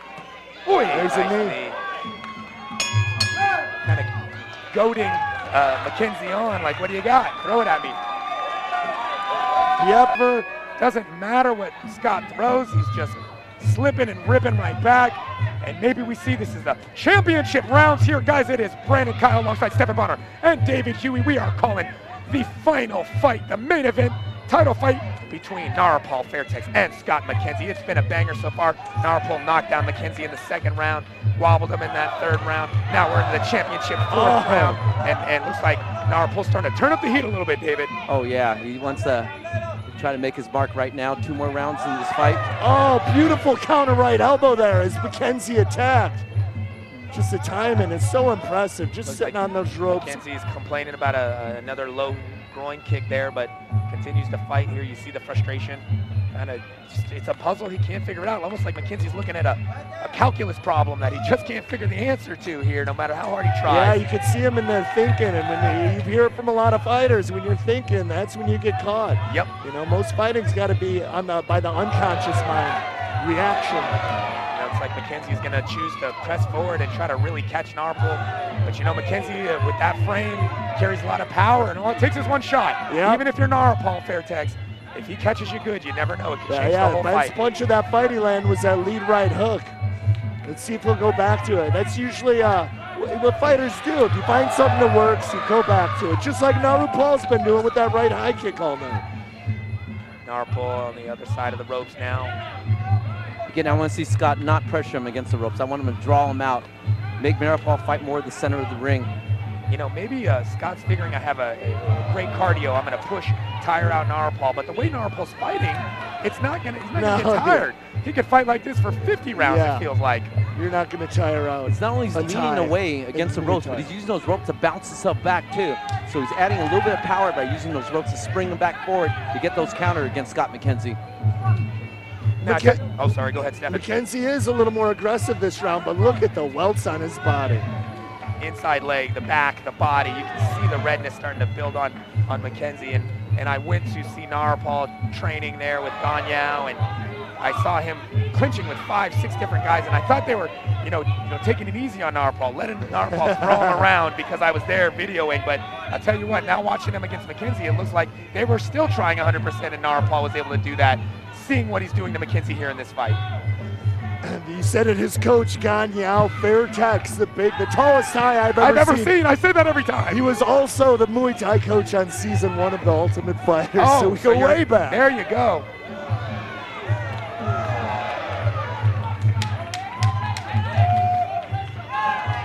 The switch kick by Scott comes out a little bit short. Maripol, again, just using that long guard.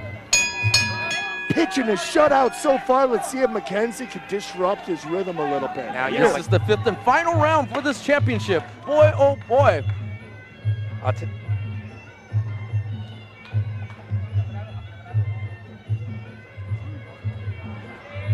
tell you what, you know, McKenzie needs to come out really looking for that devastating shot that might hurt or rock Narpol, but when he does that, he's opening himself up to even more counters from Narpol. Oh, nice head kick again from Narpol. Man, that right head kick is landing over and over again. Scott's definitely pulling on the aggression this time. Scott still never employed the strategy that you kind of wanted to see of maybe backing up and see what happens when Narpol is moving forward instead. And here, us in America, we're so obsessed with the finish and the knockout. Oh my God! Too soon. As you're speaking, Stephen. Wow! I was just about to say, Thais don't get obsessed with the knockout. If you're pitching a shutout, just sit back and enjoy the victory. But man, another right high kick.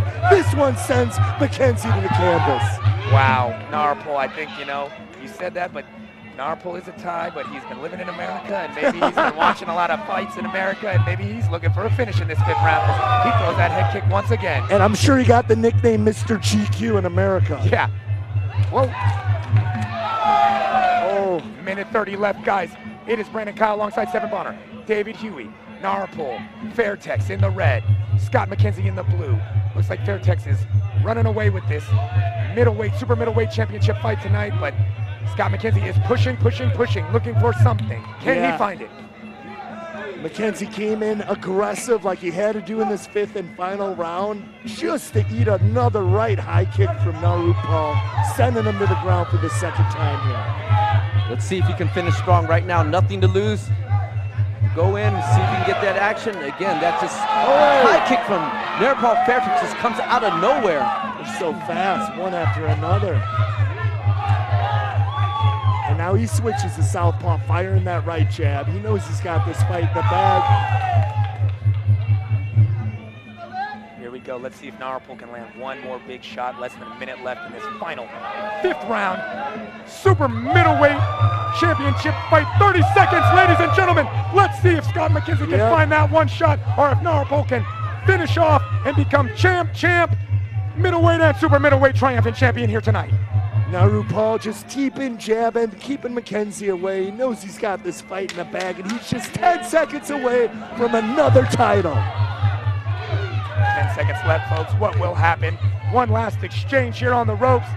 Will Narpol be able to push off? No, it ends in the clinch. And that is our main event. Triumphant Muay Thai Series 7, guys. What a fight. Total domination. Narpol Fairtex. Wow. Just wow. What a fight. What a performance. What composure. What technique. Yeah, and I think, ladies and gentlemen, after 5 rounds of action, we go to the judges' scorecards for decision. Judge Mark Smith scores this bout 49-44. Judge Patricia Morse-Jarman scores this bout 49-44. And Judge Kunichiro Kamijo scores this bout 50-43. By your winner, by unanimous decision, fighting out of the red corner, Narupol, Mr. GQ Vengeance. And there you have it. Narupol Vengeance becomes the second triumphant belt under his weight. Now the super middleweight champion. He was the middleweight champion, also holding 2 titles right now. Very happy, and we see his baby inside the ring. We're gonna send it to Brandon Kyle.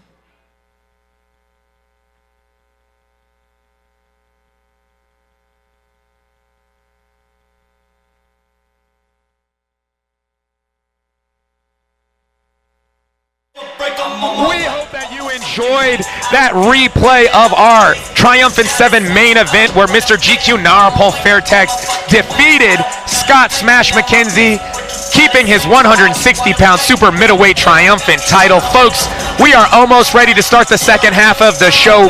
We will be back live very shortly. You stay tuned, and we will bring you back more triumphant right here at Triumphant 8.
People just don't know what we go through. All the time away from family, hours of road work, fighting through the pain of training.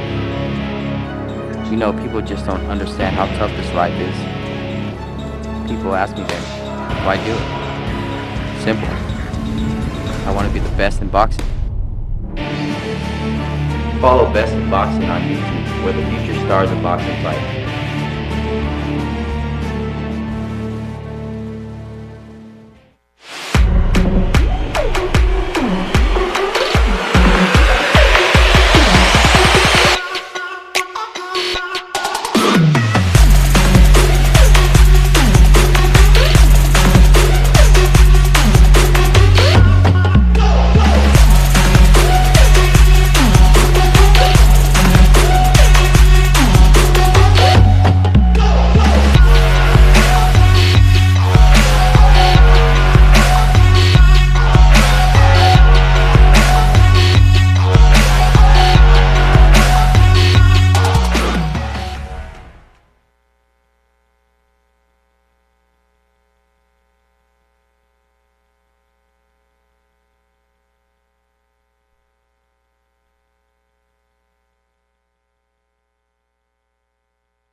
back, folks, here at the CMXX Event Center.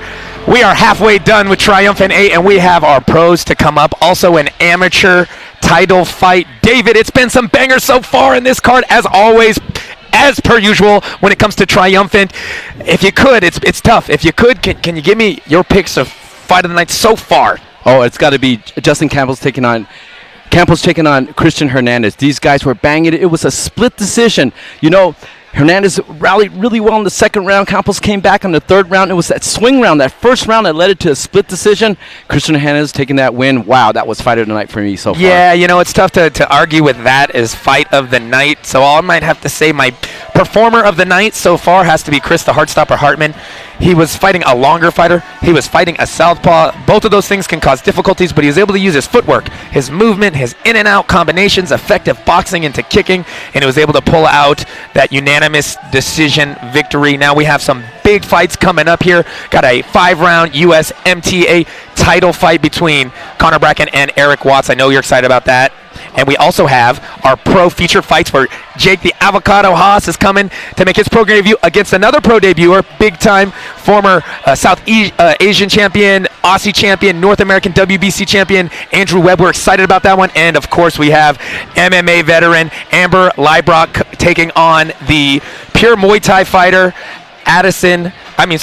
Alyshia Madison, and we couldn't be more excited about that either, guys. Without further ado, we're going to throw it up to Stephan Bonner as he introduces the second half of Triumphant 8 Muay Thai Series.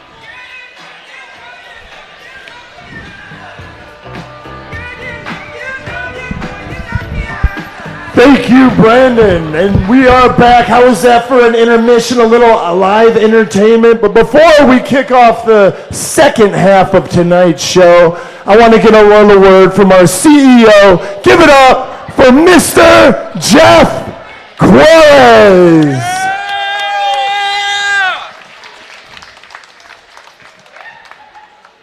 You know, I'm just going to give you the mic, Jeff, and let you do your thing. Hardly, no. Hey everyone, thank you all for coming. First, before we start the second half of the show, I want to first and foremost thank all the fighters and the coaches and people that support them. These guys spend weeks tirelessly. They sacrifice their time with their families, their bodies, you know, just to put on a show for you guys. So before I go any further, please give it up to all these fighters. So I want to give a special thanks out to our host, CMXX and crew. They provided this awesome spot that we're here for the second time. It seems like it's really fitting really well, and it's something that we want to keep throwing shows over here.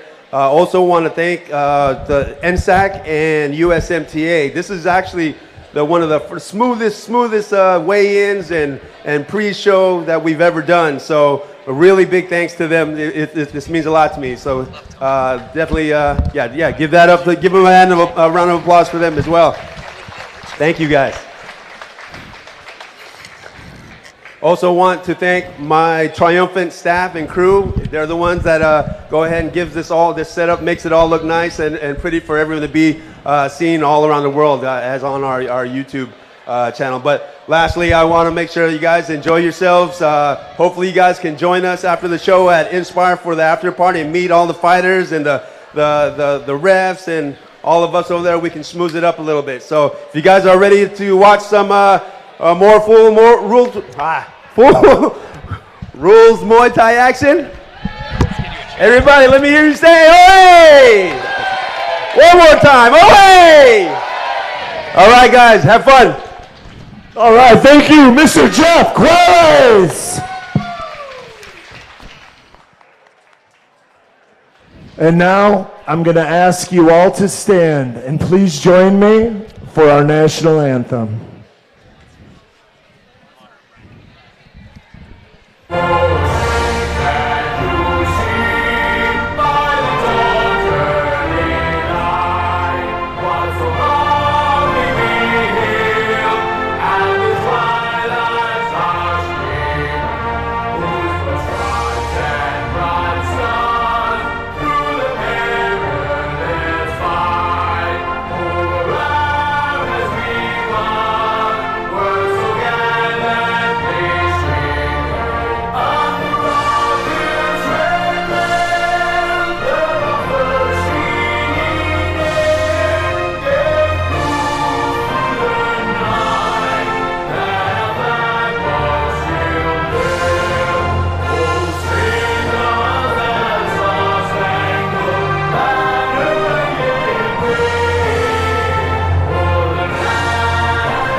Ladies and gentlemen, we are ready for the main card tonight. Triumphant Combat Sports presents Triumphant Muay Thai as we return to Las Vegas, Nevada. Brought to you by Muay Thai Addict and sanctioned by the Nevada State Athletic Commission. Timekeepers Steve Esposito and Ernie Jaraguay. Ringside Dr. Lee David Watson. Chairman Anthony Marnell. Executive Director Bob Bennett and Commissioners Stacy Alonso, Christopher Alt, Dallas Wan, and Robert Macbeth. And without further ado, let's kick off the main card.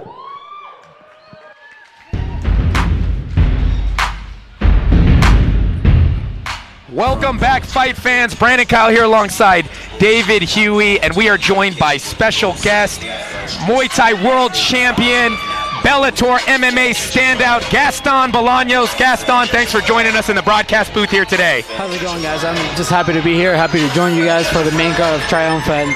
You know, happy to be here. Absolutely happy to have your wealth of knowledge and experience in the broadcast booth here tonight. Here to call a USMTA title fight here between who's making their entrance right now. Connor Bracken, 4-1, fights out of Woodenman in San Francisco. Heavy hitter, heavy leg kicks, real skilled. Looks like he's in great shape for this fight, taking on Eric Watts, who we saw here for Triumphant 6. As Eric prepares to make his walk to the ring here, I expect a banger out of this. David, I know you're excited about this fight as well. Oh, definitely. This one, 5 rounds for the USMTA title. This is not 3 rounds, this is 5. But Stephen Bonner looks like he's ready to introduce Eric Watts here. Eric Watts fighting out of Hard Knocks Muay Thai out in Las Vegas. This is 2 great This man is camps that very we have tall. here. He's got like a sniper-like cross. We have Woodenman and Hard Knocks, 2 of the best camps, in my opinion, in the country. You know, I was formerly coached by Juston in the past. You know, that's how I started with that Freitex Mountain View. So, you know, we'll see what Bracken has to bring here on the table. Juston is a legend in the sport. We all know that as a fighter and now as a coach. Now, Gaston, you know, you fought, I'm sure you fought plenty of 3-round fights. Do you remember the first time you stepped up to a title fight and had to go 5 rounds? Was it something that you were kind of like in the back of your mind knowing you had to go those extra 2 rounds? Well, I'll tell you what, fighting amateur itself is a lot more exhausting, in my opinion, than it will be to fight a professional fight. Looks like Stephen Bonner is ready to make his announcements. Ladies and gentlemen, this fight is scheduled for 5 rounds and will be for the USMTA Cruiserweight Championship of the World. Introducing first, fighting out of the blue corner. He hails from San Francisco, California, and represents Woodenman Muay Thai. He weighed in at 189 pounds. Please welcome Robert Bracken.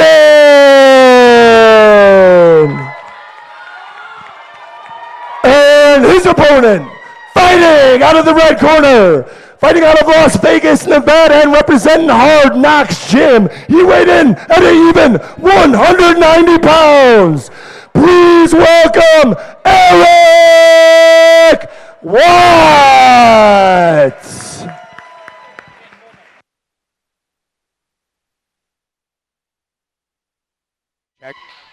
Now, Gaston, you said you thought it was more tiring to fight the amateurs. Is it just because the composure is not quite built up yet and you're just got a lot more excitement going on and then that's why it's tougher? I would definitely agree with that, as you said. Also, you know, not as much experience yet, you know. A lot harder to keep the composure, as you were saying. And you just have more time all around as a professional, you know. To kind of set up things and set up things, it's not such a rush. You only have 2 minutes. You have to go as fast as you can. Here are the amateur rules right now. 10-point must system based on knockdowns, damage, effective strikes, and ring generalship. Punches, kicks, elbows, and knees are legal. 3 knockdown rule is in effect. Elbow with elbow pads only. They are wearing elbow pads, and there are no knee strikes to the head. Let's go to the tail of the tape. You have Eric Watts with an impressive 7-1 record. He's 30 years old, standing 6'3" here tonight, taking on Connor Bracken. He's got a 4-1, only 1 defeat. His for him as well. He's a little bit younger, 26 years old, a little bit shorter, 6'1", but very similar in height. And we have our 3 keys to Triumphant. David, what do they got to do? He's going to have to use his movement. He's going to have to use that sniper cross, use his reach, and also Connor Bracken got to use all 8 limbs, use that clinch, and finish strong during the last 30 seconds of each round. Steve Mazza got to give them their last instructions. I kind of circled this one on paper as potential fight of the night. You got 5 rounds to do work. I remember I went to visit Ethan Conte at Jogson's gym before Triumphant 7, and I saw Bracken throwing back and forth with another big guy in the gym. I said, oh, this guy's got some juice, especially in them leg kicks. Looks like he wants to establish that early here.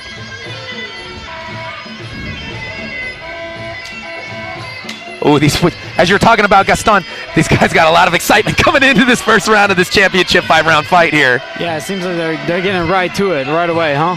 Yeah, we have Eric Watts in the black shorts, red gloves. You got Connor Bracken, blue shorts, blue gloves. Nice, another nice outside leg kick. Those will do damage, and those will weigh heavy later on in this 5-round fight. Yes, definitely. Watts seems like he started with some volume early in this first round. Oh, Bracken lands a nice overhand right. Nice but right gets hand. countered. Looks like it might have got slipped. I wasn't sure if it was a slip. It was a slip. It wasn't a shot there that took him down. But you said he's a sniper. Is talking about Watts in the black trunks, and he looks like he's looking to lay some 50 cal rounds with those punches here. But Bracken, I know, likes those leg kicks. So let's see if it's going to be the punches versus the leg kicks. It looks like so far in this first round here. Oh, another nice leg kick takes Watts down there. Watts coming in heavy with those hands in this first round. As you say, that lands a big overhand right. Bracken's a tough kid, though. Doesn't look like he's phased by it. Spinning elbow right there. You know something about that, Gaston, right? Finished a few fights with that. More than a few. Nice catch, the punch. Goes for the low kick. Seen some good skills out of both guys. You got a real low hands, though. Eric Watts keeps those hands real low. Little unorthodox for Muay Thai. Watts circles. Bracken looking like he's trying to, 10 seconds left in this first. Let's see if anyone tries to have a flurry, maybe steal this round. Kind of back and forth round, tough to judge there. Pretty evenly for a first, I would say. Again, like kind of kicks versus punches almost there, but Watts was able to land some pretty nice punches there. Didn't look like they phased Bracken, but... Box the kicker and kick the puncher, huh? And you see both of these guys trying to do both of those things here, so that's why I think we expected a good fight here. And we have a replay coming up. Gaston called this replay as you see it coming up.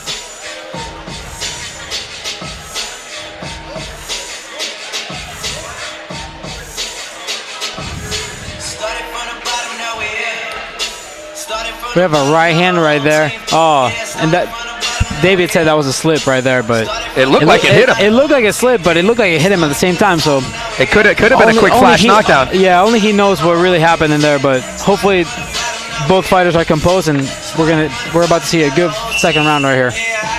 Yeah, I expect these guys settle down a little bit. That first round's usually got a lot of energy, and now they settled down and kind of felt each other out. That's the thing in the professional fights.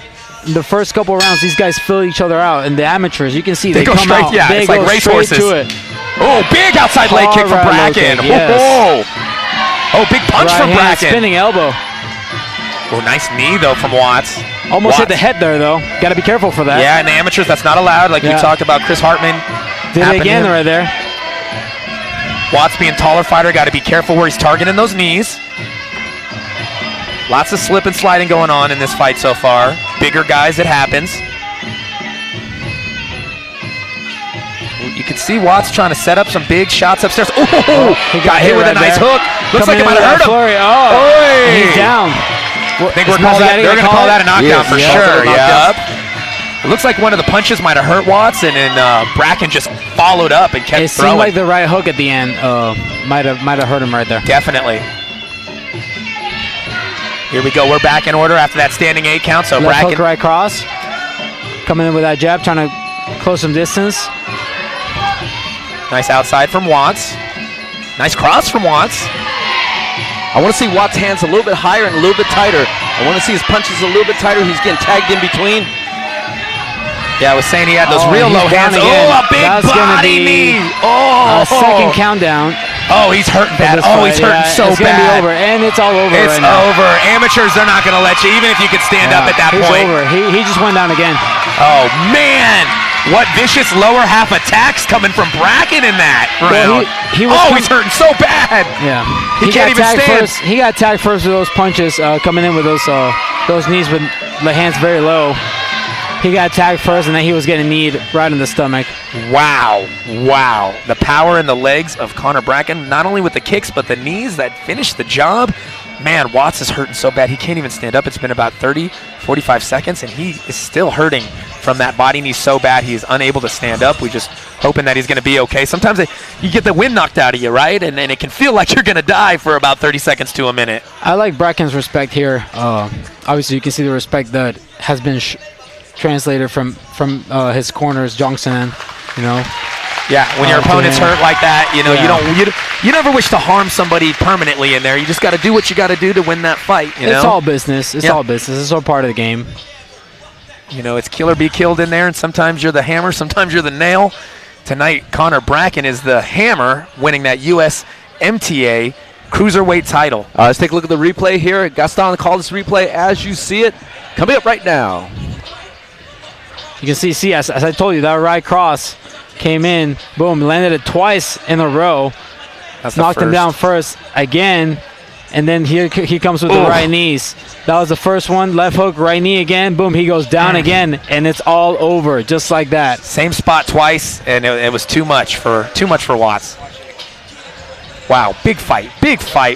What a great performance for Bracken. I saw him banging with Big Red John Christenson at Woodenman Muay Thai in San Francisco when I went to visit there before Triumphant 7, and I knew this kid had some power, and it translated here tonight in this 5-round title fight. We have a new champion here, 190 pounds. I know, cruiserweight champ, and I know he feels good, but like you said, what respect he has. He's letting his opponent kind of clear himself here, He's not overtly celebrating in front of his injured opponent right now. And personally, I can admire that a lot. That was something that Karen Fitzgibbons, my coach, always told me, always be respectful, never, especially in the amateurs, this is something that, and David might agree, I can see his guys doing it a lot. We're all respectful. It's just business in there. It's nothing personal. And I'm happy for him. He looked great tonight. Yeah, he did. I'm going to leave you two to commentate while I step in so I can interview our winner, Connor Bracken. Well, again, safety of our fighters are our most important thing right now. And let's see, looks like they're going to send it to Stephen Connor for the official time. Ladies and gentlemen, your referee, Steve Mazzagatti, has called an end to this bout at 1 minute, 25 seconds of the second round, declaring your winner by TKO, fighting out in the blue corner, Andrew Frosty Webb. It's a slight mistake there. That is actually Connor Bracken that actually won this title. Sorry, Connor Bracken. There's Stephen Bonner. Guys, I'm here with Connor Bracken. Connor Bracken, guys, your winner and new. Yeah, where's our belt? WMTA 100. Get the belt, Jeff. Get the belt for this guy. Jeff, get the damn belt. Let's go. This guy needs his hardware, guys. He is the new cruiserweight champion, guys. Scheduled for 5 rounds.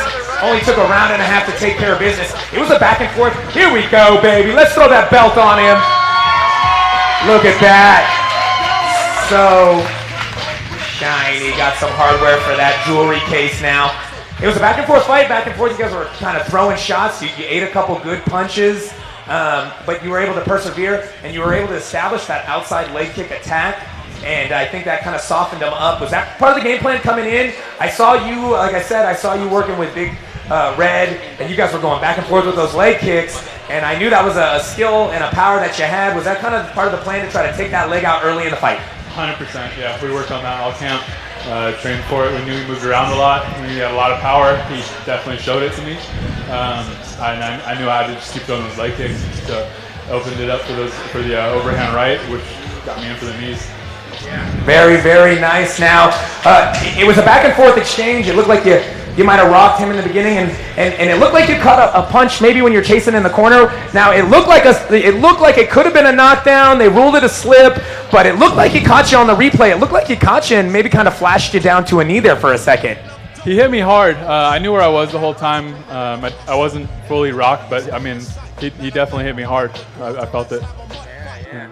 So now you got this Cruiserweight Championship. You're 5-1. What's your plan here? I mean, are you going to make Muay Thai a lifestyle career type thing here? You want to eventually work your way up to the pros and make this your job, not just your hobby? Absolutely. I love this sport. Love it more than anything in the world. I want to keep doing it. Give me another fight, guys. Yeah. Hey, I know Jeff liked that performance. We all like that performance. Let's give a round of applause for your man, your new WMTA Cruiserweight champion, Connor Bracken, everybody.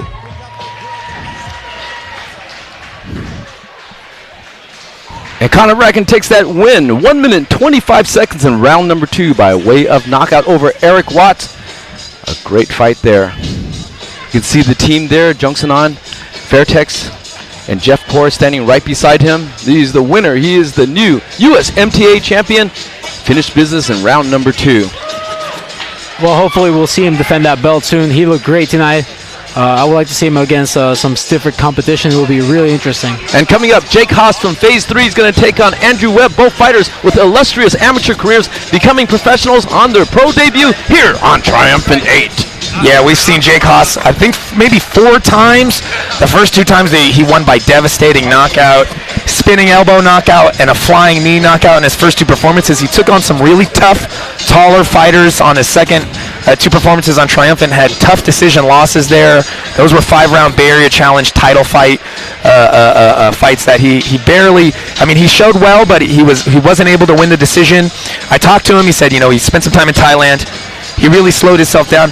He kind of got caught in that when you find you have power, you almost look to always land the power, he said. And he had to learn how to set up that power, And that's something that happens to a lot of fighters. I myself, I got a few knockouts in my Lion Fight debut and my earlier fights, and I was looking for that a lot. But you get the knockout will appear itself. You don't have to look for it.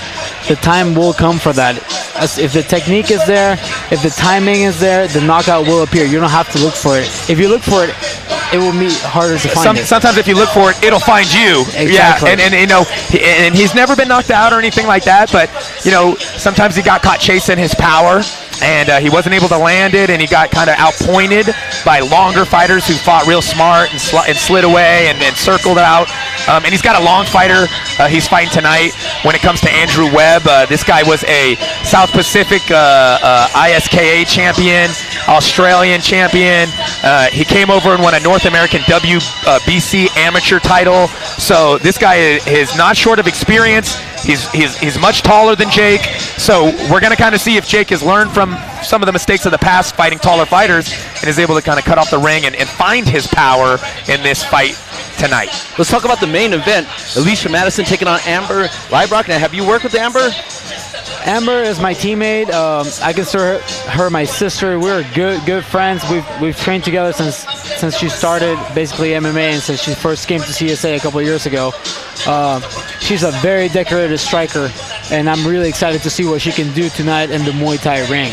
Yeah, and I talked to her, and maybe you can get some insight on this too, is the difference in striking when you know you can't be taken down, because obviously if you have to worry about someone shooting in, taking a blast double and putting you on your back for a round, you strike a little bit differently than when you're free to just let it all go, right? Well, I'm going to be honest with that, man. When I went into the MMA ring, it kind of changed my game. When I knew I could get taken down and I can get laid on for a round or submit it, it changes everything. So for me, it was the opposite. I started as a Muay Thai fighter. I did over 40 fights as an amateur Muay Thai fighter. Then I made the transition. She's doing the opposite. Yeah. So I think she's going to feel really comfortable tonight in the Muay Thai ring. And I think she's going to showcase a lot of her skills tonight. She did. She said, I'm super excited. She says, I think I'm more excited for this fight than I have been for my last couple of fights. And she mentioned that. She says, I'm excited that she can't take me down. I know we get to stand and bang the whole time. I was talking to Eddie Abasolo in preparation for this fight, and he said that Amber's got a great flow. She's one of the fighters in the gym that he can go back and forth with and just kind of let it go, and trade multiple combinations without, ego getting involved, and it keeps it technical, and he's really excited as well to see what she can do in here in the striking ring. Man, she gives a lot of the guys a tough time at CSA. That's what he said.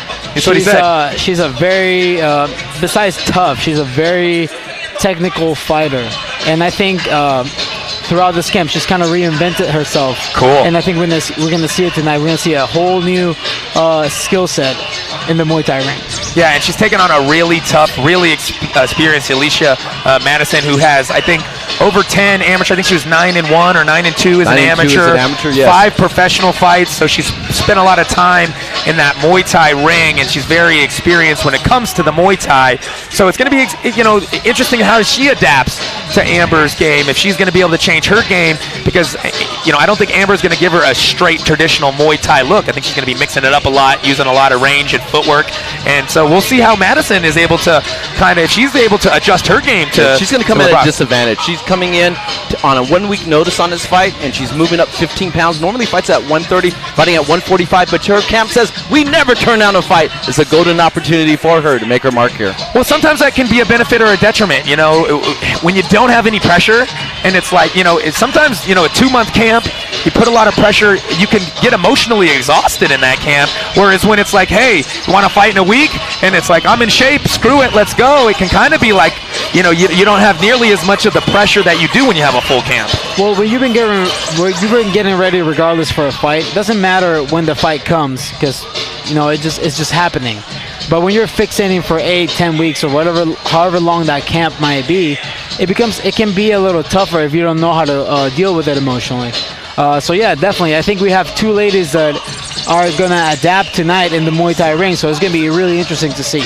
Yeah, I'm excited about that. What about for you? You had another stellar knockout performance in your last Bellator appearance. Do you have something scheduled? What's coming up next for you, Juston? Well, I believe Bellator is having another September card in the Bay Area, so we'll see what happens there. I'm pretty sure that I'm going to be on that again, so I'm really excited about that. I'm just trying to stay busy, whether it's kickboxing, Muay Thai, or MMA. I just want to stay busy and become the best that I can be. That's all. Yeah, that's awesome. As a fighter, do you have a preference fighting Muay Thai, kickboxing, or mixed martial arts?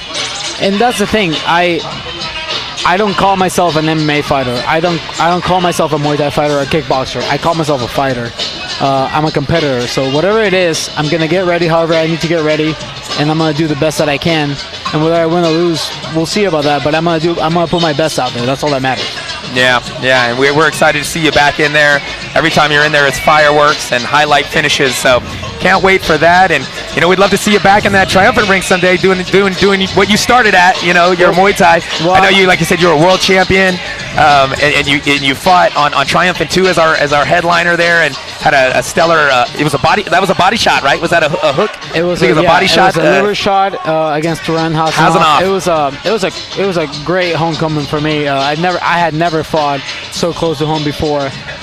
So it was just crazy. The energy in that place was insane. I think you remember that. It was standing room only. That was crazy. It was crazy for me. The walkout, I remember everything, and it was just amazing. Hopefully we can do it in the future again. I would really. Yeah, that would be awesome. And dedicated to your friend that passed away, that belt, and what a special moment that was for you to be able to share with the world there. Like I said, that was for me. That was like complete in the circle. I promised Johanna, Carl's wife, my friend that passed, that I would. He had a wish to become a world champion at some point, and I made that happen that night. So that was everything for me. That was so cool. Yeah, we weren't expecting that, and I remember sitting in the commentary booth and just thinking, what a special moment, for him to be able to share that. And it almost felt like after the fight, you were so focused on that, it was like no one else was there. You know what I mean? Like you were in a different zone. You're on another level, and everything faded away, and you were just focused on presenting that belt and honoring your friend there. Well, I had visualized that so many times that it just finally came true, and it was that the moment was there, everything was there. I was just solely focused on that, and I think we have our co-main event coming up right now. Yeah. I believe we what happens is sometimes when it comes to fights, the ambulance or the medics have to care for a fighter that is injured in the previous fight, and we cannot start the next fight until we make sure we have the ambulance ready to go. Just for the safety of the fighters, you never know if the ambulance is on its way to take somebody else, another fighter gets injured and needs emergency medical support, and they're not here. Obviously, that would be a really bad situation for the protection of all of our fighters. What we're doing right now is making sure that we have our EMTs ready for the next fight. So we're just taking a little unintended, unexpected short pause. You never know when this is going to happen in a fight card fights when someone goes down. So shouldn't be much longer now. Hopefully Eric Watts is okay. As we noticed, he took quite a bit of time to get up and wasn't even really able to stand up for the presentation of the winner there. So hopefully he's okay. Those body knees, you know, you'd never know what can happen, the type of damage you could suffer from one of those big knees. It looked like it hurt him quite a bit. And we saw Eric Watts at T6 had a back and forth fight that he was able to win that unanimous decision, won every round. But he took a lot of shots in that fight too, and so we know he's tough. So we know what it means for a guy like that to go down and have to take that long to get up. That means that Connor Bracken did his thing tonight and was really able to land some super power from that bottom half with those leg kicks and those body knees. Well, being coached by Juston and Vertex, you can expect hard knees and hard low kicks, right? I mean, yeah. The guy's a superstar when it comes to Muay Thai. You saw him all over the golden era of Muay Thai. You know, that elbow war with Sagmon Cole was something crazy, right? Yeah, you see that shared on Facebook once a month. You still see somebody share that on Facebook, and you end up watching it every time from the start just because you're like, oh, there it is again. It's like a car wreck. You just can't stop. You can't stop watching it. Yeah. And now, okay, you've been at so many fights. You've had so much experience. Do you watch fighters still and think to yourself, I'm sure the average person watches these fights and goes, how are they doing this? You know, like do you watch fights still? Well, I'll and tell think you to what, yourself, how are these guys every surviving? Every time I sit here and I'm so close to the ring, I'm like, wow, I can't believe I do this. Yeah, I mean, it's amazing. And going back to the elbow war that they had, we actually had a seminar at CSA Gym where they both were there and they broke down what happened. Oh, wow. It was crazy. Man. And Sagmon Cole kept telling Johnson, you didn't cut me because you kept elbowing with your forearm and I kept headbutting your elbow. Wow. Crazy. Wow. I'm going to go watch that fight again now. What insight that you're getting there. Talk about this co-main event once again, Jake Haas versus Andrew Webb. Are you familiar with both of these fighters, and do you have a favorite? I am not familiar with neither of these fighters, but based on everything that has been said, I'm really excited for it. We're going from 190 pounds to 153 pounds, so a little smaller, a little faster. Yeah. You know, so both very decorated fighters. We're going now into the professional section of this card, so I'm really excited for it. Now, both fighters have trained in Thailand, and you trained in Thailand yourself? I have. And what is the training like as opposed to training in America? Well, I believe that it's from Monday through Saturday, you have a training session twice a day, every day, 2 runs a day, a clinching session after every time that you do pads or sparring or whatever it is that you have beforehand. So it is a lot. It can be a lot. If you're not used to that type of training, it can be a lot, which both these fighters doing that in the past, I think we're definitely going to see something very exciting tonight. And Bracken, do you have a favorite for this fight? I don't know. It's tough to call. I've seen Jake Haas 4 times. I've seen some amazing performances from Jake Haas, but I'm looking at the stats for Andrew Webb. You know, he's won Australian titles. He's won South Pacific Asian titles, WKA titles. Like you said, he's the alphabet title man. WKA, ISKA, WBC. And Australia has some amazing Thai boxing. Absolutely. Yeah, absolutely. Like as we saw Eddie Farrell take on Narpol Fairtex, Australian. Andrew Webb now fighting out of San Francisco, moved here last year. His girlfriend or wife, I can't remember, got a job here. He was able to come start teaching. Now represents Rise Combat in San Francisco. Yep. And so we're excited, and it looks like we have another ambulance in play, and we are ready. Speaking of Andrew Webb, Flossie, they called him the Flossie Fairy back in the day. It was kind of a joke nickname that his trainer gave him, and he just kind of went with it. He feels really confident about this. He said, he just looks ready now. Oh, he man. looks like he's ready to go. You should have seen him at weigh-ins. He said he's so ready. He's like, you know what? I'm making my own way to the ring. But He seems extremely excited. He says that elbows are going to be a difference here.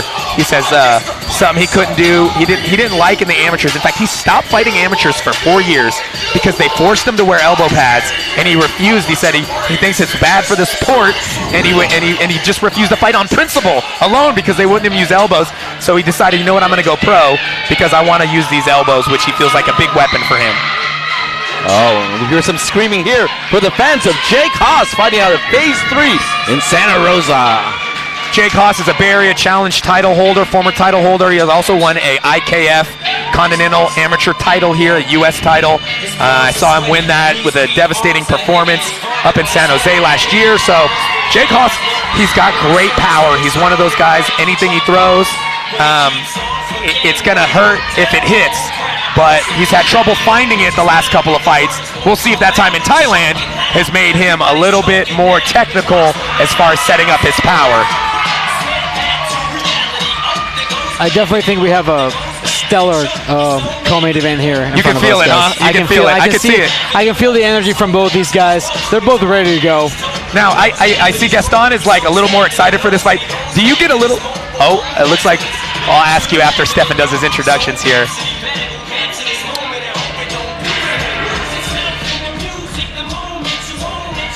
And ladies and gentlemen, we are ready for the co-main event of the evening. The referee for this bout is Steve Mazzagatti. Judges at ringside, Tony Weeks, Adelaide Bird, and Kunichiro Kamicho. This fight will be contested at 153 pounds. Introducing first, fighting out of the blue corner. This fighter hails from San Francisco, California, representing Fight Fitness. You want to do the next one? He weighed in at 152 pounds. Please welcome Andrew Flossie Webb.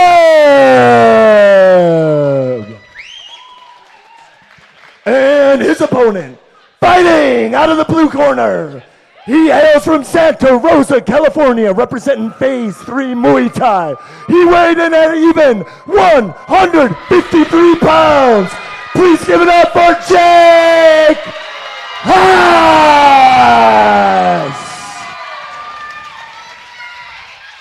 Like I was saying, Gaston.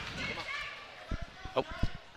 Yeah, this is the pro debut for both fighters. Jake Haas out of Phase 3, taking on Andrew Webb. This is Full Rules Muay Thai. This is professional action. Full Rules Muay Thai, a 10-point must system based on knockdowns, damage, effective strikes, and ring generalship. Punches, kicks, elbows, and knees are legal. Also, knees are legal to the head. 3 knockdown rule is in effect, and there is no standing 8 count. If you get hurt, you got to take a knee, or they're going to stop that fight. Let's go to the tail of the tape. We got 2 pro debuts here, very experienced amateurs. You have a little age advantage for Webb, who's 24, over the 25-year-old Jake Haas.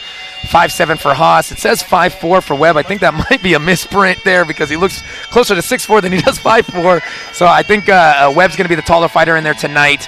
147-pound, 3-round. And the keys to victory, Jake Haas is going to have to use those big hands. He's going to have to move forward, but he's got to watch out for those elbows of Andrew Webb. Andrew Webb's got to use that clinch to smother the punches, use those elbows to strike, and make a vertical target out of Jake Haas. We want to thank Gaston Bolaños. He's in the back. He's going to help out corner Amber Leibrock for her main event fight. But we are joined by the Muay Thai veteran, Chaz Mulkey, in the commentary booth. Chaz, thanks for joining David and I to call this first pro fight of our Triumphant 8 card. Hey, thank you guys for having me. I'm happy to be here. Been some good fights so far. Definitely. Jeff does a great job of matchmaking. If you guys remember, Chaz was supposed to fight on our last card, T7, but had some opponent issues. His opponent definitely had issues and wasn't able to make it here for the fight, but we're definitely going to get Chaz on a card here soon. But we're glad he's in here to help commentate these pro debuts of Andrew Flossie Webb and Jake the Avocado Haas. And if you're watching Muay Thai for the first time, what you're witnessing is the Y Crew. The Y Crew is paying respects to your teachers, and fighters usually enter the ring over the ropes. Again, the head is considered holy, their feet is considered very dirty. They'll seal off the ring to prevent bad luck from coming in and keep the good luck in there for them, and now they're paying their respects to their teachers. North, south, east, and west. You can identify the fighters from the type of Y Crew they perform. You can know which camp they came from, the style that they do. do so, and they're paying respects to their teachers, to their God, to their parents, to the King of Thailand or whoever. They're paying respects because these are the people that they learned from. The second part of the Y crew is the Ram Muay. That is known as the fight dance. They'll stand off and walk around the ring, check the terrain. You can see Andrew Webb doing right now the Ram Muay. In the old ancient Muay Thai was fought outdoors. The terrain was not even, so they used that step to check out the smoothness of the ground, also check out the sun angle so they can work their way to their advantage. The Y crew being performed by Jake Haas and Andrew Webb. It's a beautiful piece of Muay Thai tradition here that we're glad that we can display here on our Triumphant platform. We give these guys the opportunity to pay respects to the history of the sport. Hey, there's some decent white crews going on here, man. Aren't These they? guys look all right. They're smooth. You know, like I said, Haas just did a 4-month stint in Thailand where he finished with a professional win. Or I think it was an amateur win, his last amateur fight. Now he's making his professional debut here in America. And we're pretty sure that Andrew Webb spent some time in Thailand. He's in Australia. A lot of Australians make the hop. It's not that hard to make the hop over there and get some training in from Australia there. Hour or two flight. Yeah, man. Then get over there and get after it and get some good training. I'm jealous. And Jake did a nice 4-month stint out there. That's a pretty nice little training stint. Our referee, Steve Magazzati, gives the final instructions for both of these warriors. And Jake Haas feeling very, very ready. You see Andrew still wearing the ceremonial Mong Kong in his corner, the Lumpini champion, Nong Siam. Takes off the Mong Kong. The Mong Kong is blessed by monks, offering protection to their fighters. The shirt comes off. Full rules Muay Thai. Punch, kick, elbows, and knees, everything allowed, even to the head. Both fighters making their Muay Thai professional debut. This one's going to be a banger. Oh, man, we're excited about this one. Jake Haas always had power. Last couple fights we've seen him on Triumphant, he had some trouble finding his range against real tall fighters. So we'll see. He says he's worked on it a lot. But, man, does Webb not have a confident look in his eyes right now? Both these guys coming out swinging kind of hard. They want to settle down a little bit, get comfortable. You know, that pro debut can get a little, you get a little jittery, get a little excited sometimes. There's no real feel out here. And then only going 3-minute rounds again. You know, in Thailand they'll often go 5 rounds, but 3 rounds you got to do a lot of action early. Oh, some big kick flying. Head kick blocked by Haas. Haas kind of pawned that jab. Looking at body shot there with that cross. And nice. Webb walking forward, walking knees, trying to throw those straight elbows in. Spin back elbow by Haas. We've seen a spinning back elbow for Haas do a knockout in the previous Triumphant. We know that's a weapon he likes. Haas is doing an excellent job of sidestepping. Every time he's coming in hard, he's stepping off to the side, he's throwing. Yeah, you can't go straight back against the guy as long as Webb, or else you're going to be moving back to the end of his range. But Haas, another nice body shot. Body shot. Haas looking real composed and relaxed in there. Looks like he's trying to let it come. Oh, spinning elbow misses, but Haas has got nice defense so far. Because Webb's definitely throwing a varied attack at him.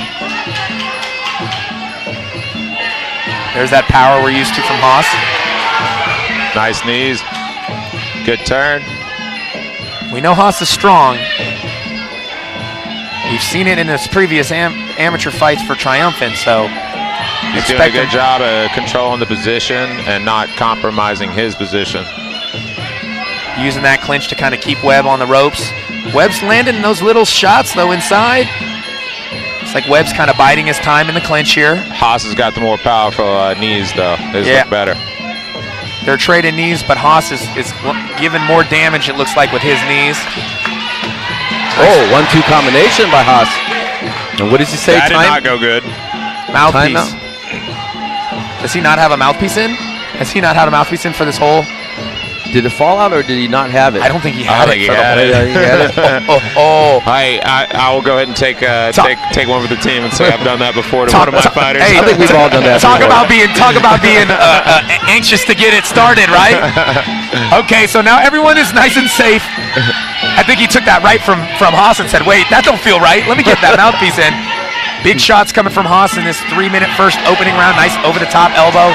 Flossie tries to come back with his own elbow. Hey, Haas is doing a good job of backing up and letting him run into things. He needs to calm down a little bit and pick his shots a bit more. Yeah, that's Webb, I think, kind of rushing in there. He's much longer, but he's closing the distance for Jake. Absolutely. Clinch again, right in front of us. Jake Haas in the red and white. Andrew Flossie Webb is fighting in the blue and white. Ooh, big 1, 2, and a knee to follow. Oh, that knee was a little low, but it looked like it was a thigh, not a groin. He looked all right. Looked like a thigh shot there. So, wow. Really nice performance in that first round. Great round by both those guys. And the fans are standing up in applause for this. Yeah. Good round. Yeah, there we see Jake Haas being cornered. And there Nung Siam there with Andrew Webb. And I think Andrew, he's really relying on those elbows a little bit too much. I see him reaching a little bit too far. I like to see him set up his punches, then go inside with those elbows. He's reaching a little bit far. He's getting tagged in between because of that. But yeah, I also believe if he would use his range a little bit more, put those jabs out there, put those front kicks, long roundhouses, he'd fare a little bit better the next round. Yeah, as a taller fighter, you know, he's, like you said, he's kind of closing the range for Haas. It's almost like he's walking Haas down as opposed to kind of staying on the outside of his range there. So we'll see if he makes an adjustment. Let's see if his corner gets him adjusted here. He's got an experienced corner, that's for sure. Yeah, no doubt. No doubt about that. So we'll see what happens here. Round 2. I'm along Chaz Mulkey and David Huey. I'm Brandon Kyle. We're at Triumphant 8. This is the first professional card of the bout here. And it looks like he's doing that. He's using that long jab, using that long push kick. Still walking straight down though, and doing a, you know, Haas is doing a good job at blocking those high kicks. Haas faking, feinting, trying to set up a big shot, it looks like. Real composed in there is Haas. Both really.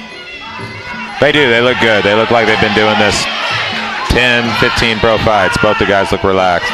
And that's what you see. You got these really experienced amateur fights before they make the jump, and that's good to see. It means they were ready to go pro. Nice body shot again from Haas. Flossie looking to step forward into some big knees, maybe elbows. Nice front. Goes for that straight in up elbow kind of and misses. Haas gets underneath him.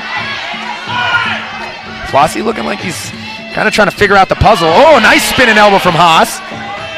Oh, he misses again, barely. Flossie's near missing. Haas has got some nice defense in there. He's staying real calm in the pocket. Steve Magazati says, don't hold the ropes there, Andrew Webb, as you strike.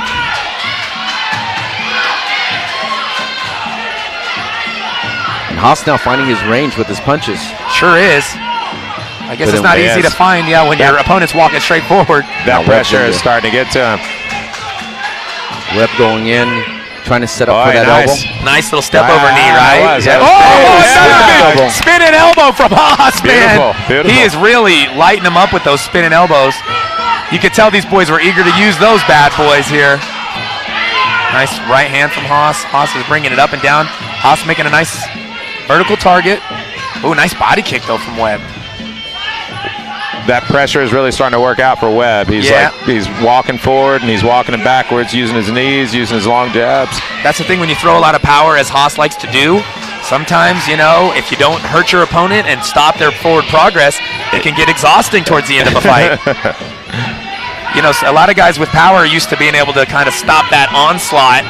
But sometimes you get a guy that you put everything into and he still keeps coming forward. Smiles at you. Yeah, that could be a little bit, that could be exhausting and a little intimidating. I do see a big deep breath from Haas. Yeah. I think you're right, Chaz. I think that pressure's starting to work on him.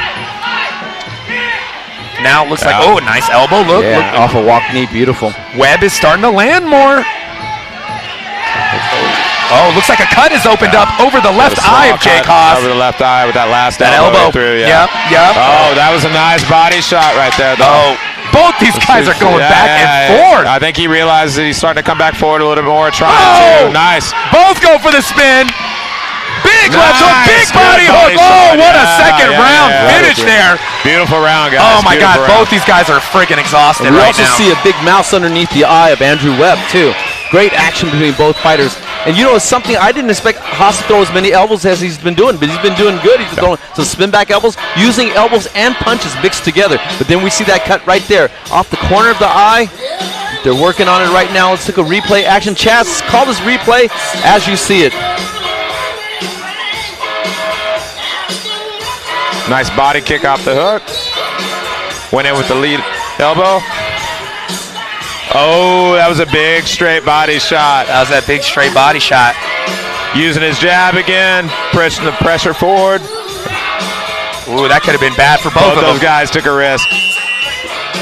Hey, they're doing so much better as the rounds go on because they're both getting comfortable, settling in, trying new things, thinking. Like, I like both these guys. They both look good. Yeah, this is the third and final round. Third and final round. It could go either way right now. It could easily be 1-1, and this could easily be the round to decide who wins their pro debut. Is it going to be Jake, the Avocado Haas in the red, or is it going to be Flossie, Andrew Webb in the blue? Hey, whatever the decision is, I think these guys should do it again. I think they should do 5 rounds. Yeah, I'd like a 5-round fight for these guys, and love to see 2 marksmen in there. You know, they're going in there picking shots, showing great technique, real ring generalship from both guys. Flossie's coming forward. You're right, David. That mouse looks pretty big, starting to grow under his right eye. Hey, so they got a cut for a mouse here. His pressure is nice now, though. He's like looking at angles. He's not running straight in. He's just cutting off the ring. Settled down a little bit. Yep. Getting a little bit more strategic in there. Nice, nice. Oh, Haas. Remember the thing about Haas is he's always got that power, and he's going to be looking to hit it. So Webb's got to be careful, man. Even if he's starting to get the momentum, one shot from Haas, and it could change the whole fight like that.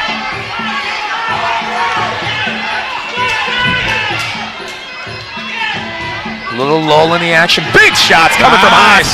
Big punches. Another uppercut. Oh, here we go. Nice. He doubled it up. Oh, there it is. That uppercut right again. Side. Oh, but man, is Webb tough as nails coming forward after taking shots like that? Still chopping that leg. Oh, you see the wear and tear starting to go on the bodies of both of these fighters here. Halfway through this third and final round, I'm Brandon Kyle alongside David Huey and Chaz Mulkey. We are calling the pro debut here of Jake Haas and Andrew Webb. You can see it. Both fighters are really digging deep right now, but Webb seems to be overcoming, but both are tired. You can see it. They've been battling. Hey, Webb's doing a good job of putting his hand combinations together with his knees. Like he's leading into his knees really well with his hands. Yeah, and it allows him to walk right in there and fire that knee. Beautifully done. And it's hard to deal with that whenever you're on the receiving end because it's constant pressure. Yeah, you see the wear and tear and the exhaustion starting to set in. We got 1 minute left, guys, in this third round of these professional debuts of both Jake Haas and Andrew Webb. Big knee from Webb again, another big knee. Nice. Haas takes a deep breath, slips a jab from Webb. Webb standing right in front, decides to back up, get to the middle of the ring. Big hook from Haas, big cross from Haas. Haas fakes the cross, goes to the body. Shot. Haas is coming high and low. Both these guys, 20 seconds left. Forward, forward, forward, guys. We got Chaz here rooting them on. You can see commentator to fan right now. It happens quick with a fight like this, guys. 10 seconds left. Third and final round. Who's going to take home a victory in their pro debut? Guys getting after it. Here we go. Last exchange. And we go to the judges' scorecard. Wow, that's a tough one to score. It's a good fight. That is a tough one to score. Up and down throughout the entire fight. Good. And both those guys look professional. Definitely. They're ready to make that jump to professional. Big fight. Both performances excellent. Love to see that coming from pro debuters. Composed, workmanlike, up and down. Great fight. And this is the art of 8 limbs. Both fighters use punches, kicks, elbows, and knees. Use them in great succession. A rally back and forth. Looked pretty good for Jake Haas in rounds 1 and 2. Looked like Webb came back strong in round 3. But again, there could be a swing round. Could go either way. So far in my book, I see Jake Haas taking this. And that's a nice hand combination that he fires right there. I feel like Haas had the cleaner shots. He did a very good job the first 2 rounds of backing up and letting his opponent run into things. But that last round and the half round before that, the pressure that Webb put was nice. Absolutely. He found his range. He walked, he punched, walked knee, threw, made a vertical target, did very, very well. And he found his range a lot better than the first round. Hard to call on this one. Well, both fighters should be very happy about their performance. Chaz, do you remember your pro debut? I do. And was it? Did you have the nerves, the jitters, all that stuff, or? Absolutely. All I had in my mind was just go forward. Can't lose whenever you go forward, right? No matter what. If you lose, you get knocked out, and people still like you because you went forward. So. All right, we're gonna send it to. Oh, coming up, our main event of the evening: Alyshia Madison out of Victory MMA taking on Amber Leibrock. This is going to be a great fight between two striking styles, the Muay Thai strikes versus the MMA strikes. That's going to be our main event coming up right up after we hear the decision between Jake Haas and Andrew Webb.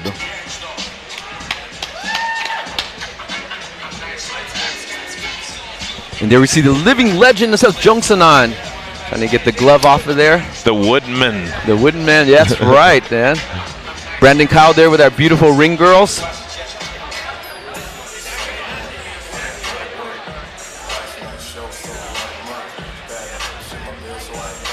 And that was so far the co-main event of Triumphant 8 here in beautiful downtown Las Vegas. There have been some great fights tonight, man. They really have. There have been some really good, great high-quality matchmaking. Great matchmaking. Let's send it to Stefan Bonner for the official decision. Ladies and gentlemen, after 3 rounds of action, we go to the judges' scorecards for a decision.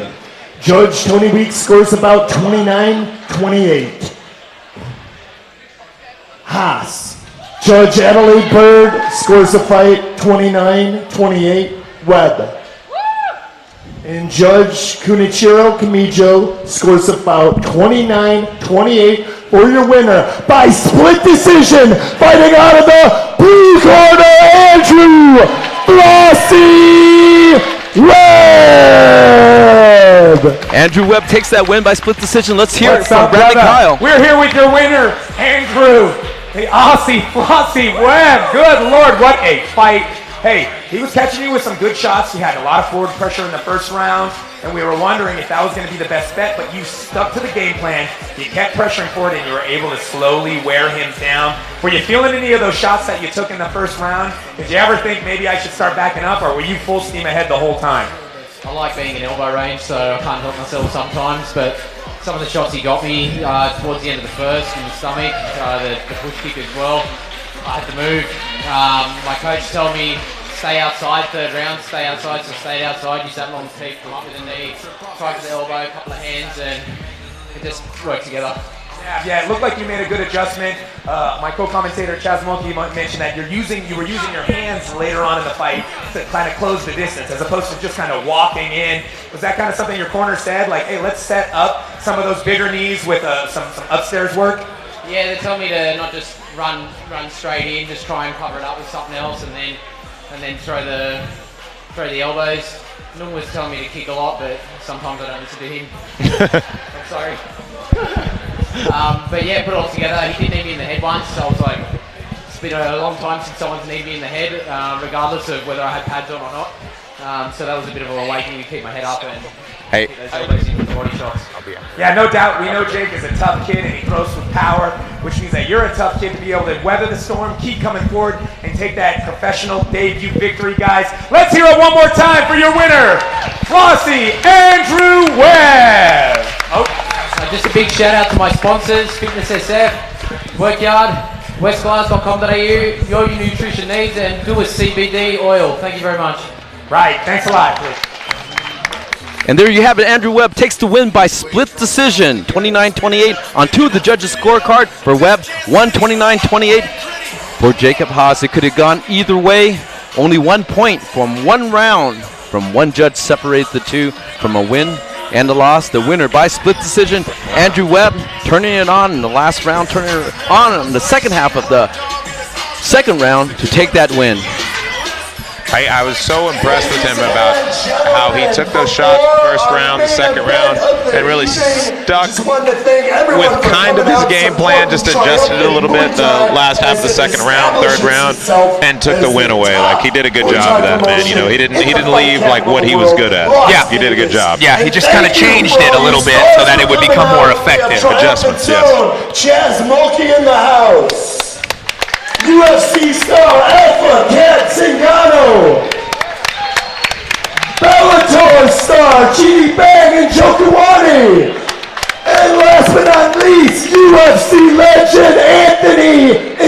Kijani. Give it up for these fighters, ladies and gentlemen. And with that said, it's time for the main event. Here we go. We have the ring entrance of Alyshia Madison making her ring walk. Going to represent the blue corner here. She's in her blue and white gloves and triumphant shorts. 1 week notice. Have you taken a fight on 1 week notice before? What's it like to hop in there on a week? It's the best thing in the world. Taking fights on short notice is the best thing in the world. It's a win-win situation. It's like, hey, no pressure. It's no pressure. If I lose, who cares? Yeah, I took it on a week. Short notice. Yeah. You don't think about things, and I think you go out and you fight better. I'm a big fan bit more of short natural, notice. huh? Yeah, big fan of short notice fights. My best fights have always been short notice fights. You just kind of go in there and do your thing as opposed to 6 to 8 weeks of stressing about it, right? Exactly. When you don't know who your opponent is, I think that's when you produce the best fights. Interesting. Yeah, we were kind of talking about that. As Amber Leibrock touch 'em up makes her way here to the triumphant ring. I like her entrance song. Oh yeah, you can't go. Gave y'all a little shout out too, didn't you? Yeah, over the years, science has proven that Wu-Tang Clan certainly is nothing to F with here. Amber Leibrock, an MMA veteran, has fought on Bellator and also Invicta. She comes in testing her Muay Thai skills here in the triumphant ring. I know her coach and I know her school and I know she's not a joke. Yeah, we know she's tough. I was talking to Juston and I was talking to Eddie Abasolo. He said, Amber's one of our best training partners, and we don't have to tone it down. We go as just like we would with one of the guys with her, and she holds her up. That says a lot. Gaston is beating me up now. For the main event of the evening. This fight is 3 rounds at 145 pounds. Referee Kunichiro Kamijo. Judges at ringside, Tony Weeks, Adelaide Bird, and Patricia Morse-Jarman. And now, it's time for the main event of the evening. Introducing first, fighting out of the blue corner. She's coming out of Dublin, California, representing CSA Gym and weighed in at 144 pounds. Please give it up for Amber. Touch 'em up, Leibrock. And her opponent, fighting out of the red corner, representing Victory MMA. She weighed in at 145 pounds. Please welcome Alyshia Madison. All right, just to let you know, we have the just to let you know, we have the graphics mixed up right there. In the red corner, it's actually Amber Leibrock, and in the blue corner, it's Alyshia Madison. Here it is, full rules Muay Thai based on a 10-point must system. Knockdowns, damage, effective knee strikes, ring generalship are the scoring tiers. Punches, kicks, elbows, and knees are legal, and the 3 knockdown rule is in effect. We have the pro debut for the MMA veteran Amber Leibrock. We have the 5th fight coming up here for Alyshia Madison, both around the same age, 30 for Madison, 31 for Leibrock. Leibrock has the height advantage at 5'11" to Alyshia Madison's 5'7". This is a 145-pound, 3-round professional fight.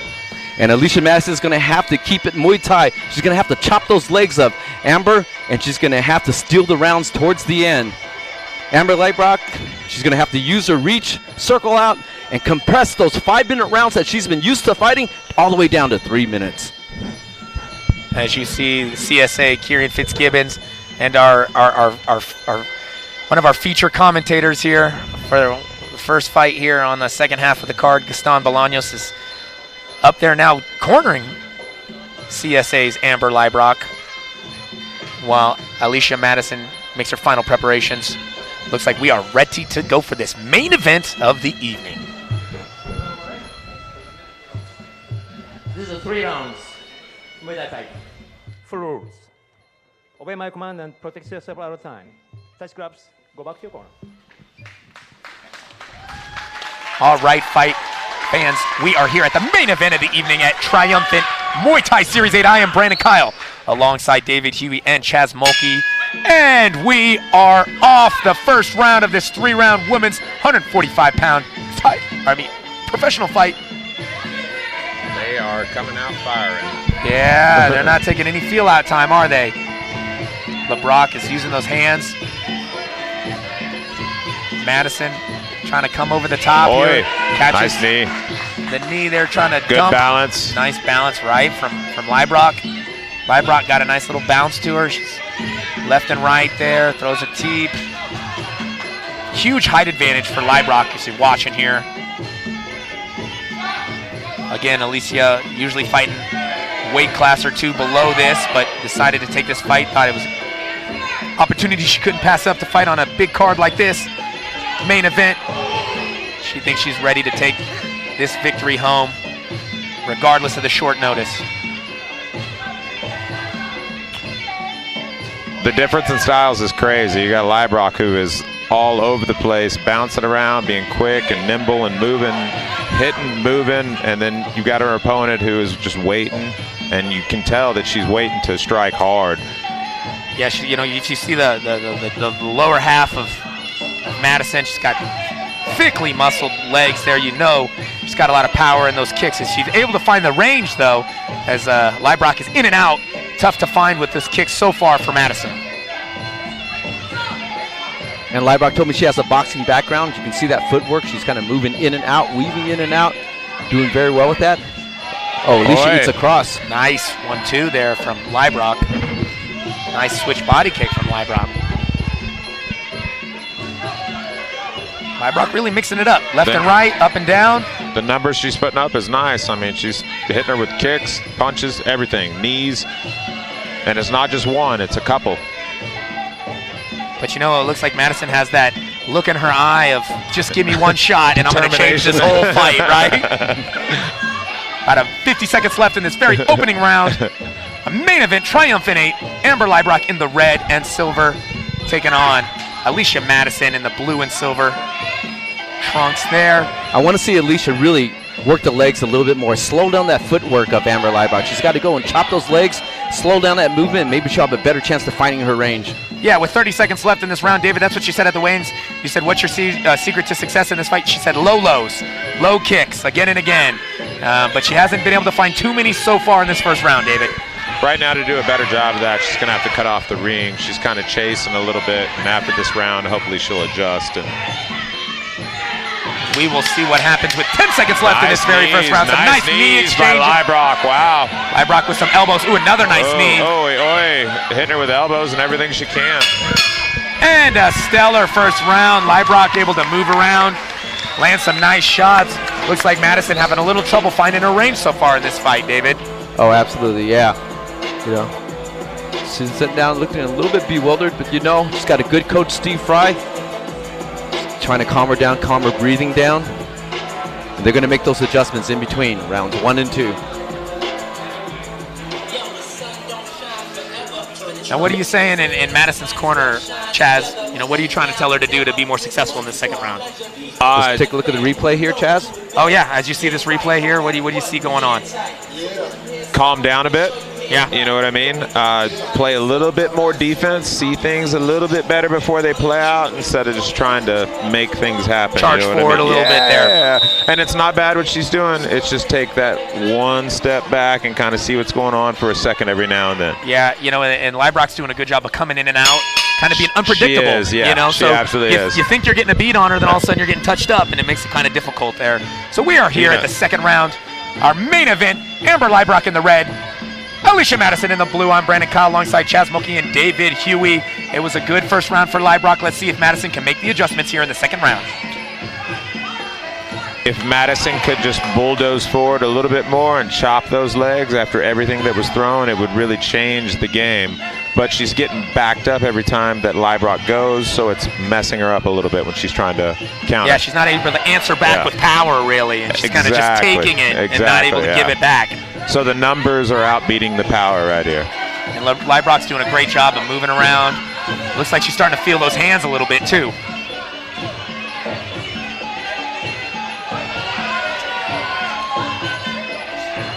She's trying.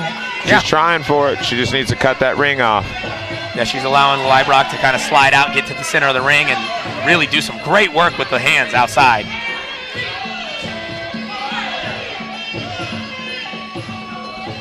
It looks like Amber really, yeah, she's feeling, she's in the groove right now. She's got that footwork, she's got that bounce, she's found the range. She's throwing things that I see right now I thought were going to land on the other girl's body that are landing on her head. So she's doing a really good job of being elusive and kind of throwing things, putting them up there. Well, you know, I went to a seminar with Eddie Abasolo, who I talked to before this fight, about Amber, and he says something he likes to share with people is making one thing look like one thing, but end with a bunch of different things. So everything looks like a teep, but it ends up 3 or 4 different ways. So your opponent's not sure what's coming every time you lift that leg or feint that jab, you know? The best Thai fighters are the most elusive ones, the ones that get you to bite on something so they can put you out with something else. And it looks like Leibrock's doing a good job of that. She is. Mixing up the vertical attack, up and down, legs, body, head. And her pace never stops. She's always moving. She's always going in and out. So she's doing a good job. Webb is doing a good job too. She just can't seem to cut her off to keep her from moving around the ring. Yeah, she looks like she's having trouble kind of figuring out the equation in front of her right now. Oh, big left hook from Madison. Almost catches Leibrock, but she's able to slip out of the way, land a body kick, does Leibrock. Ooh, nice jabs. Chasing her down now, getting her in the corner. Finally, some good work coming here from Madison, able to kind of pin Leibrock down. 30 seconds left, second round. Nice on Leibrock. She's stepping around. She's turning out of that corner, and now she's in the dominant position, throwing the dominant knees. Good job. Good job. And that's the game when you get in that position. It's just who can turn, who can throw in the best knees right there. 10 seconds left. Let's see if either of these fighters can put a stamp on it. Been another pretty good round. Oh, nice. 1-2 from Leibrock. Teep from Leibrock. Oh, overhands missed for both fighters. That could have been potentially trouble for either fighter if it landed, but both skimmed, barely missed. I feel Alyshia's going to really have to put on the line this time. You know, this is the last round. She's going to have to stop the fight to get a win. I see Amber taking the first 2 rounds right now. Can she turn it on? Can she find that mark? Can she use that power that she needs to stop Amber Leibrock? It's going to be tough. You know, Leibrock's looking fresh.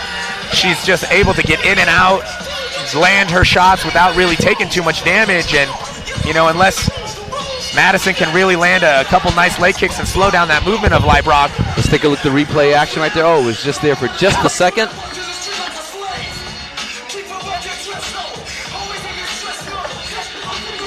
Let's take a look at the replay right now. And then that body kick there. Oh, nice. That's that 1-1-2. This is when Madison charged her to the ropes and was doing good work in the clinch. Some of the best work she was able to do here in that second round.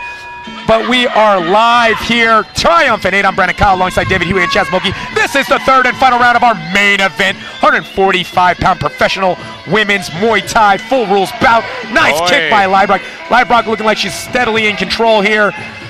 Maybe Madison needing a big round, maybe with a knockdown, several knockdowns, maybe even a finish here to win this fight.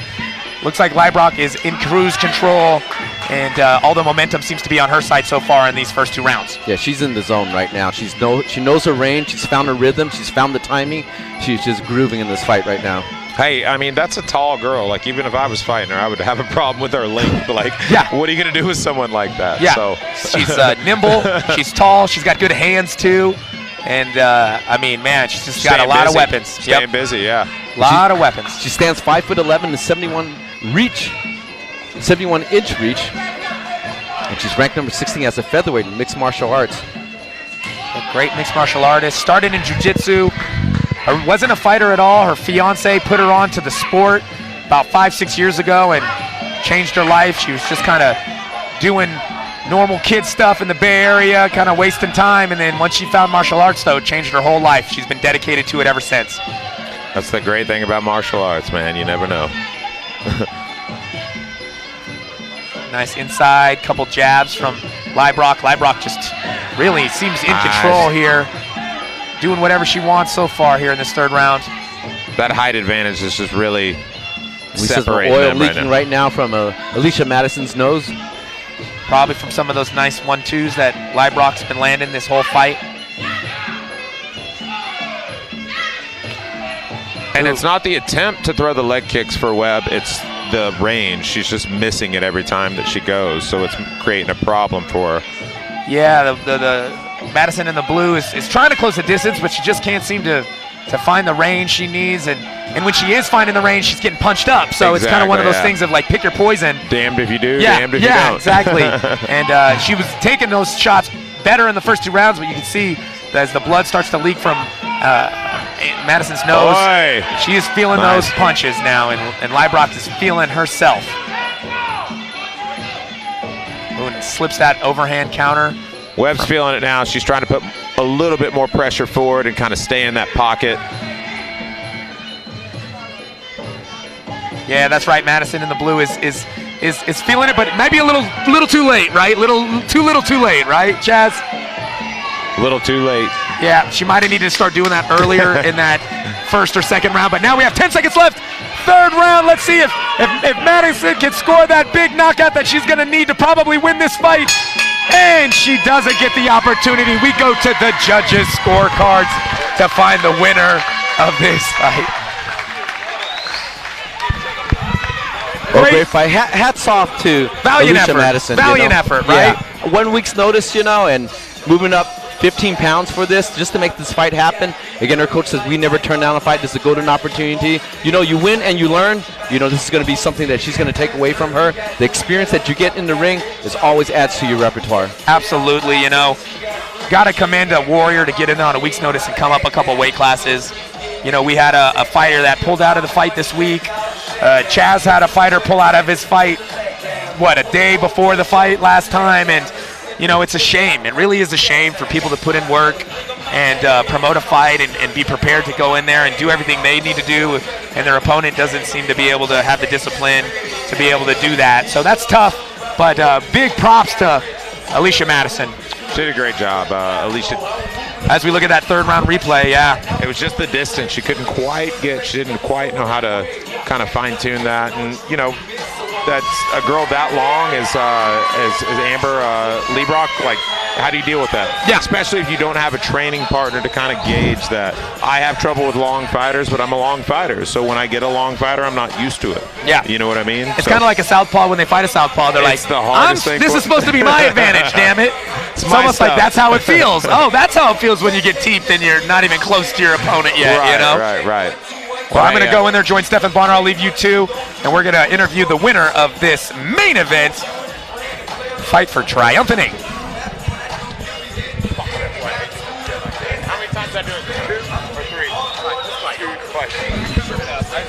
Oh, we have one more replay right now.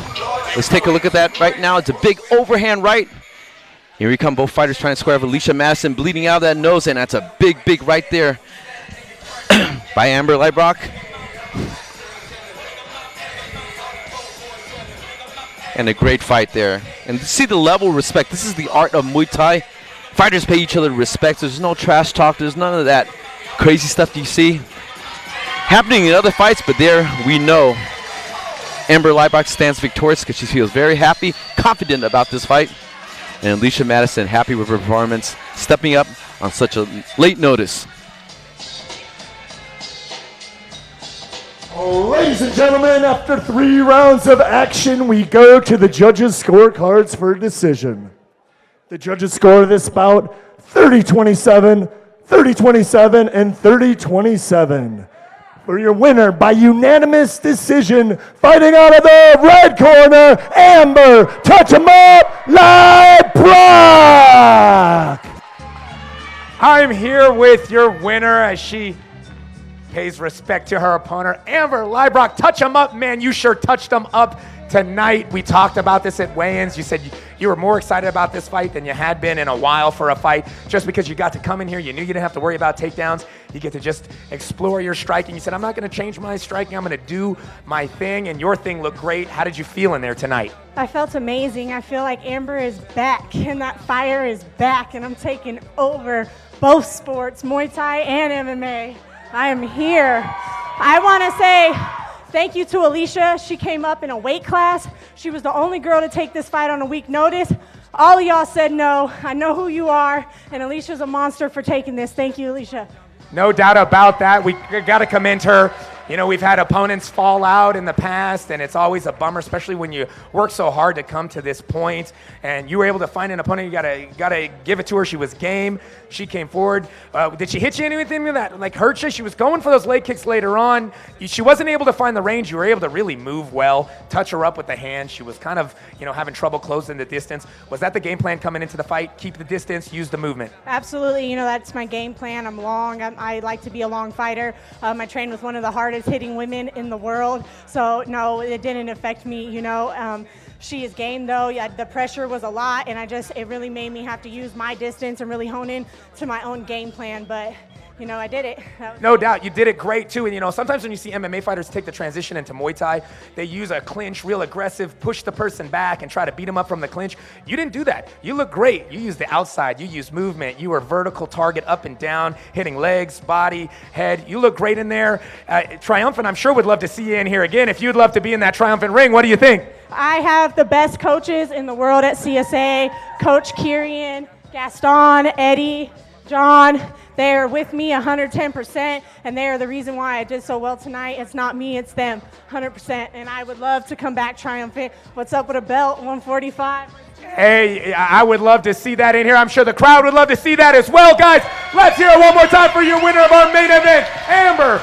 Touch 'em up, Leibrock. And folks, on behalf of Triumphant Combat Sports, we want to thank you for coming out to yet another stellar Muay Thai event. All of you guys from Vegas and who made the trip out here from all over the country, we appreciate it. Make sure you go on to our Triumphant Combat Sports YouTube page. Hit subscribe to get all the latest info on the next card, to watch this card, to watch all our previous cards, guys. We love having these Muay Thai fights. We're here to uplift the sport in America, and we're glad you're here to support it, guys. On behalf of Triumphant Combat Sports, Jeff Corus, Zay Martinez, my partner David Huey, I'm Brandon Kyle. Thanks for coming. Get home safe. And we will see you next time when we find out who stands triumphant. Well, Triumphant comes to a close right now. We saw some great fights tonight. We seen Juston Campos take on Christian Hernandez. Christian Hernandez wins by split decision in a rally that was back and forth. Chris Hartman, the Heartstopper, comes over John Christenson on a unanimous decision. And then for the USMTA title, we had Eric Watts take on Connor Bracken.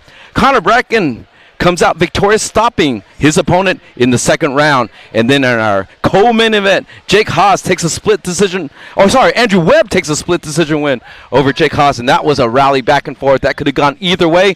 And our main event, you can tell us about that one, which we just saw. Yeah, you know, our main event was a great display of striking. You know, you have an MMA striker. You never know how they're going to do against a pure Muay Thai striker coming into Muay Thai for the first time. But like I said, Leibrock did a great job of making it not only a technical, entertaining fight, but she did her own thing, and she was able to make it a very fun and entertaining fight for the fans as well. Like I said, sometimes MMA fighters, they get nervous in there. Sometimes they just grab a clinch, and they make it really rough and dirty. But Leibrock didn't do that. She was able to keep the distance, use footwork in and out, and really, as her namesake says, touch up Alyshia Madison in that main event. Well, I still hold true to my pick for fight of the night. Juston Campos taking on Christian Hernandez. That was a split decision war. My God, that was a banger. What was your favorite? Man, I gotta say, you know, I love that. Obviously, that war was great, and I commend both of those fighters for an awesome fight. But I really like that Jake Haas Andrew Webb fight. Obviously, there wasn't as much, I guess, aggression. It was much more controlled. You know, where that Hernandez Campos fight was kind of like a fight between two guys with shotguns. That Webb Haas fight was more like a fight between two guys with sniper rifles. And you know, it's just the different styles. I'm entertained by both fights, so I love it. Triumphant always has this array of fighters. Great matchmaking by Jeff Corus once again, and we have these eclectic fights where sometimes they're bangers, sometimes they're real technical, sometimes it's a banger against a technical guy, and it's just a great mix of styles, and another great card here at Triumphant 8. Wow, okay, Brandon Kyle, I'm going to leave you to close this out. What do you have to say? Muay Thai is growing, guys, and especially Muay Thai in America. We're in the World Games in 2021, and we are looking at making a move towards the Olympics here within the next 10 years, guys. Muay Thai is the next big thing in combat sports, and we are here to promote, uplift American Muay Thai by bringing in talent from all over the world and exposing the type of talent that is out there to our American fighters. Guys, keep on tuning in. Please subscribe to our YouTube channel right here at Triumphant Combat Sports. Support your local Muay Thai fighters. Go to Florida shows, guys. Support these fighters. They need your help, and hopefully we can grow this sport and be some of the best fighters in the world, and they will come from right here in America. Now, I heard a rumor Triumphant 9 might be in Los Angeles, and Triumphant 10 may be back at?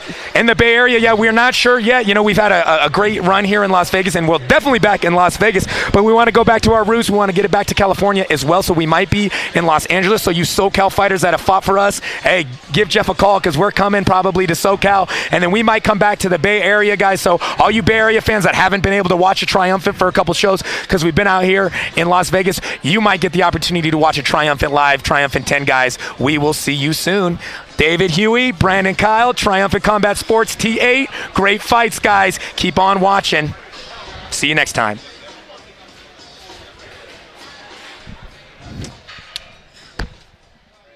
Nice, boys. Good shit, good shit, good shit.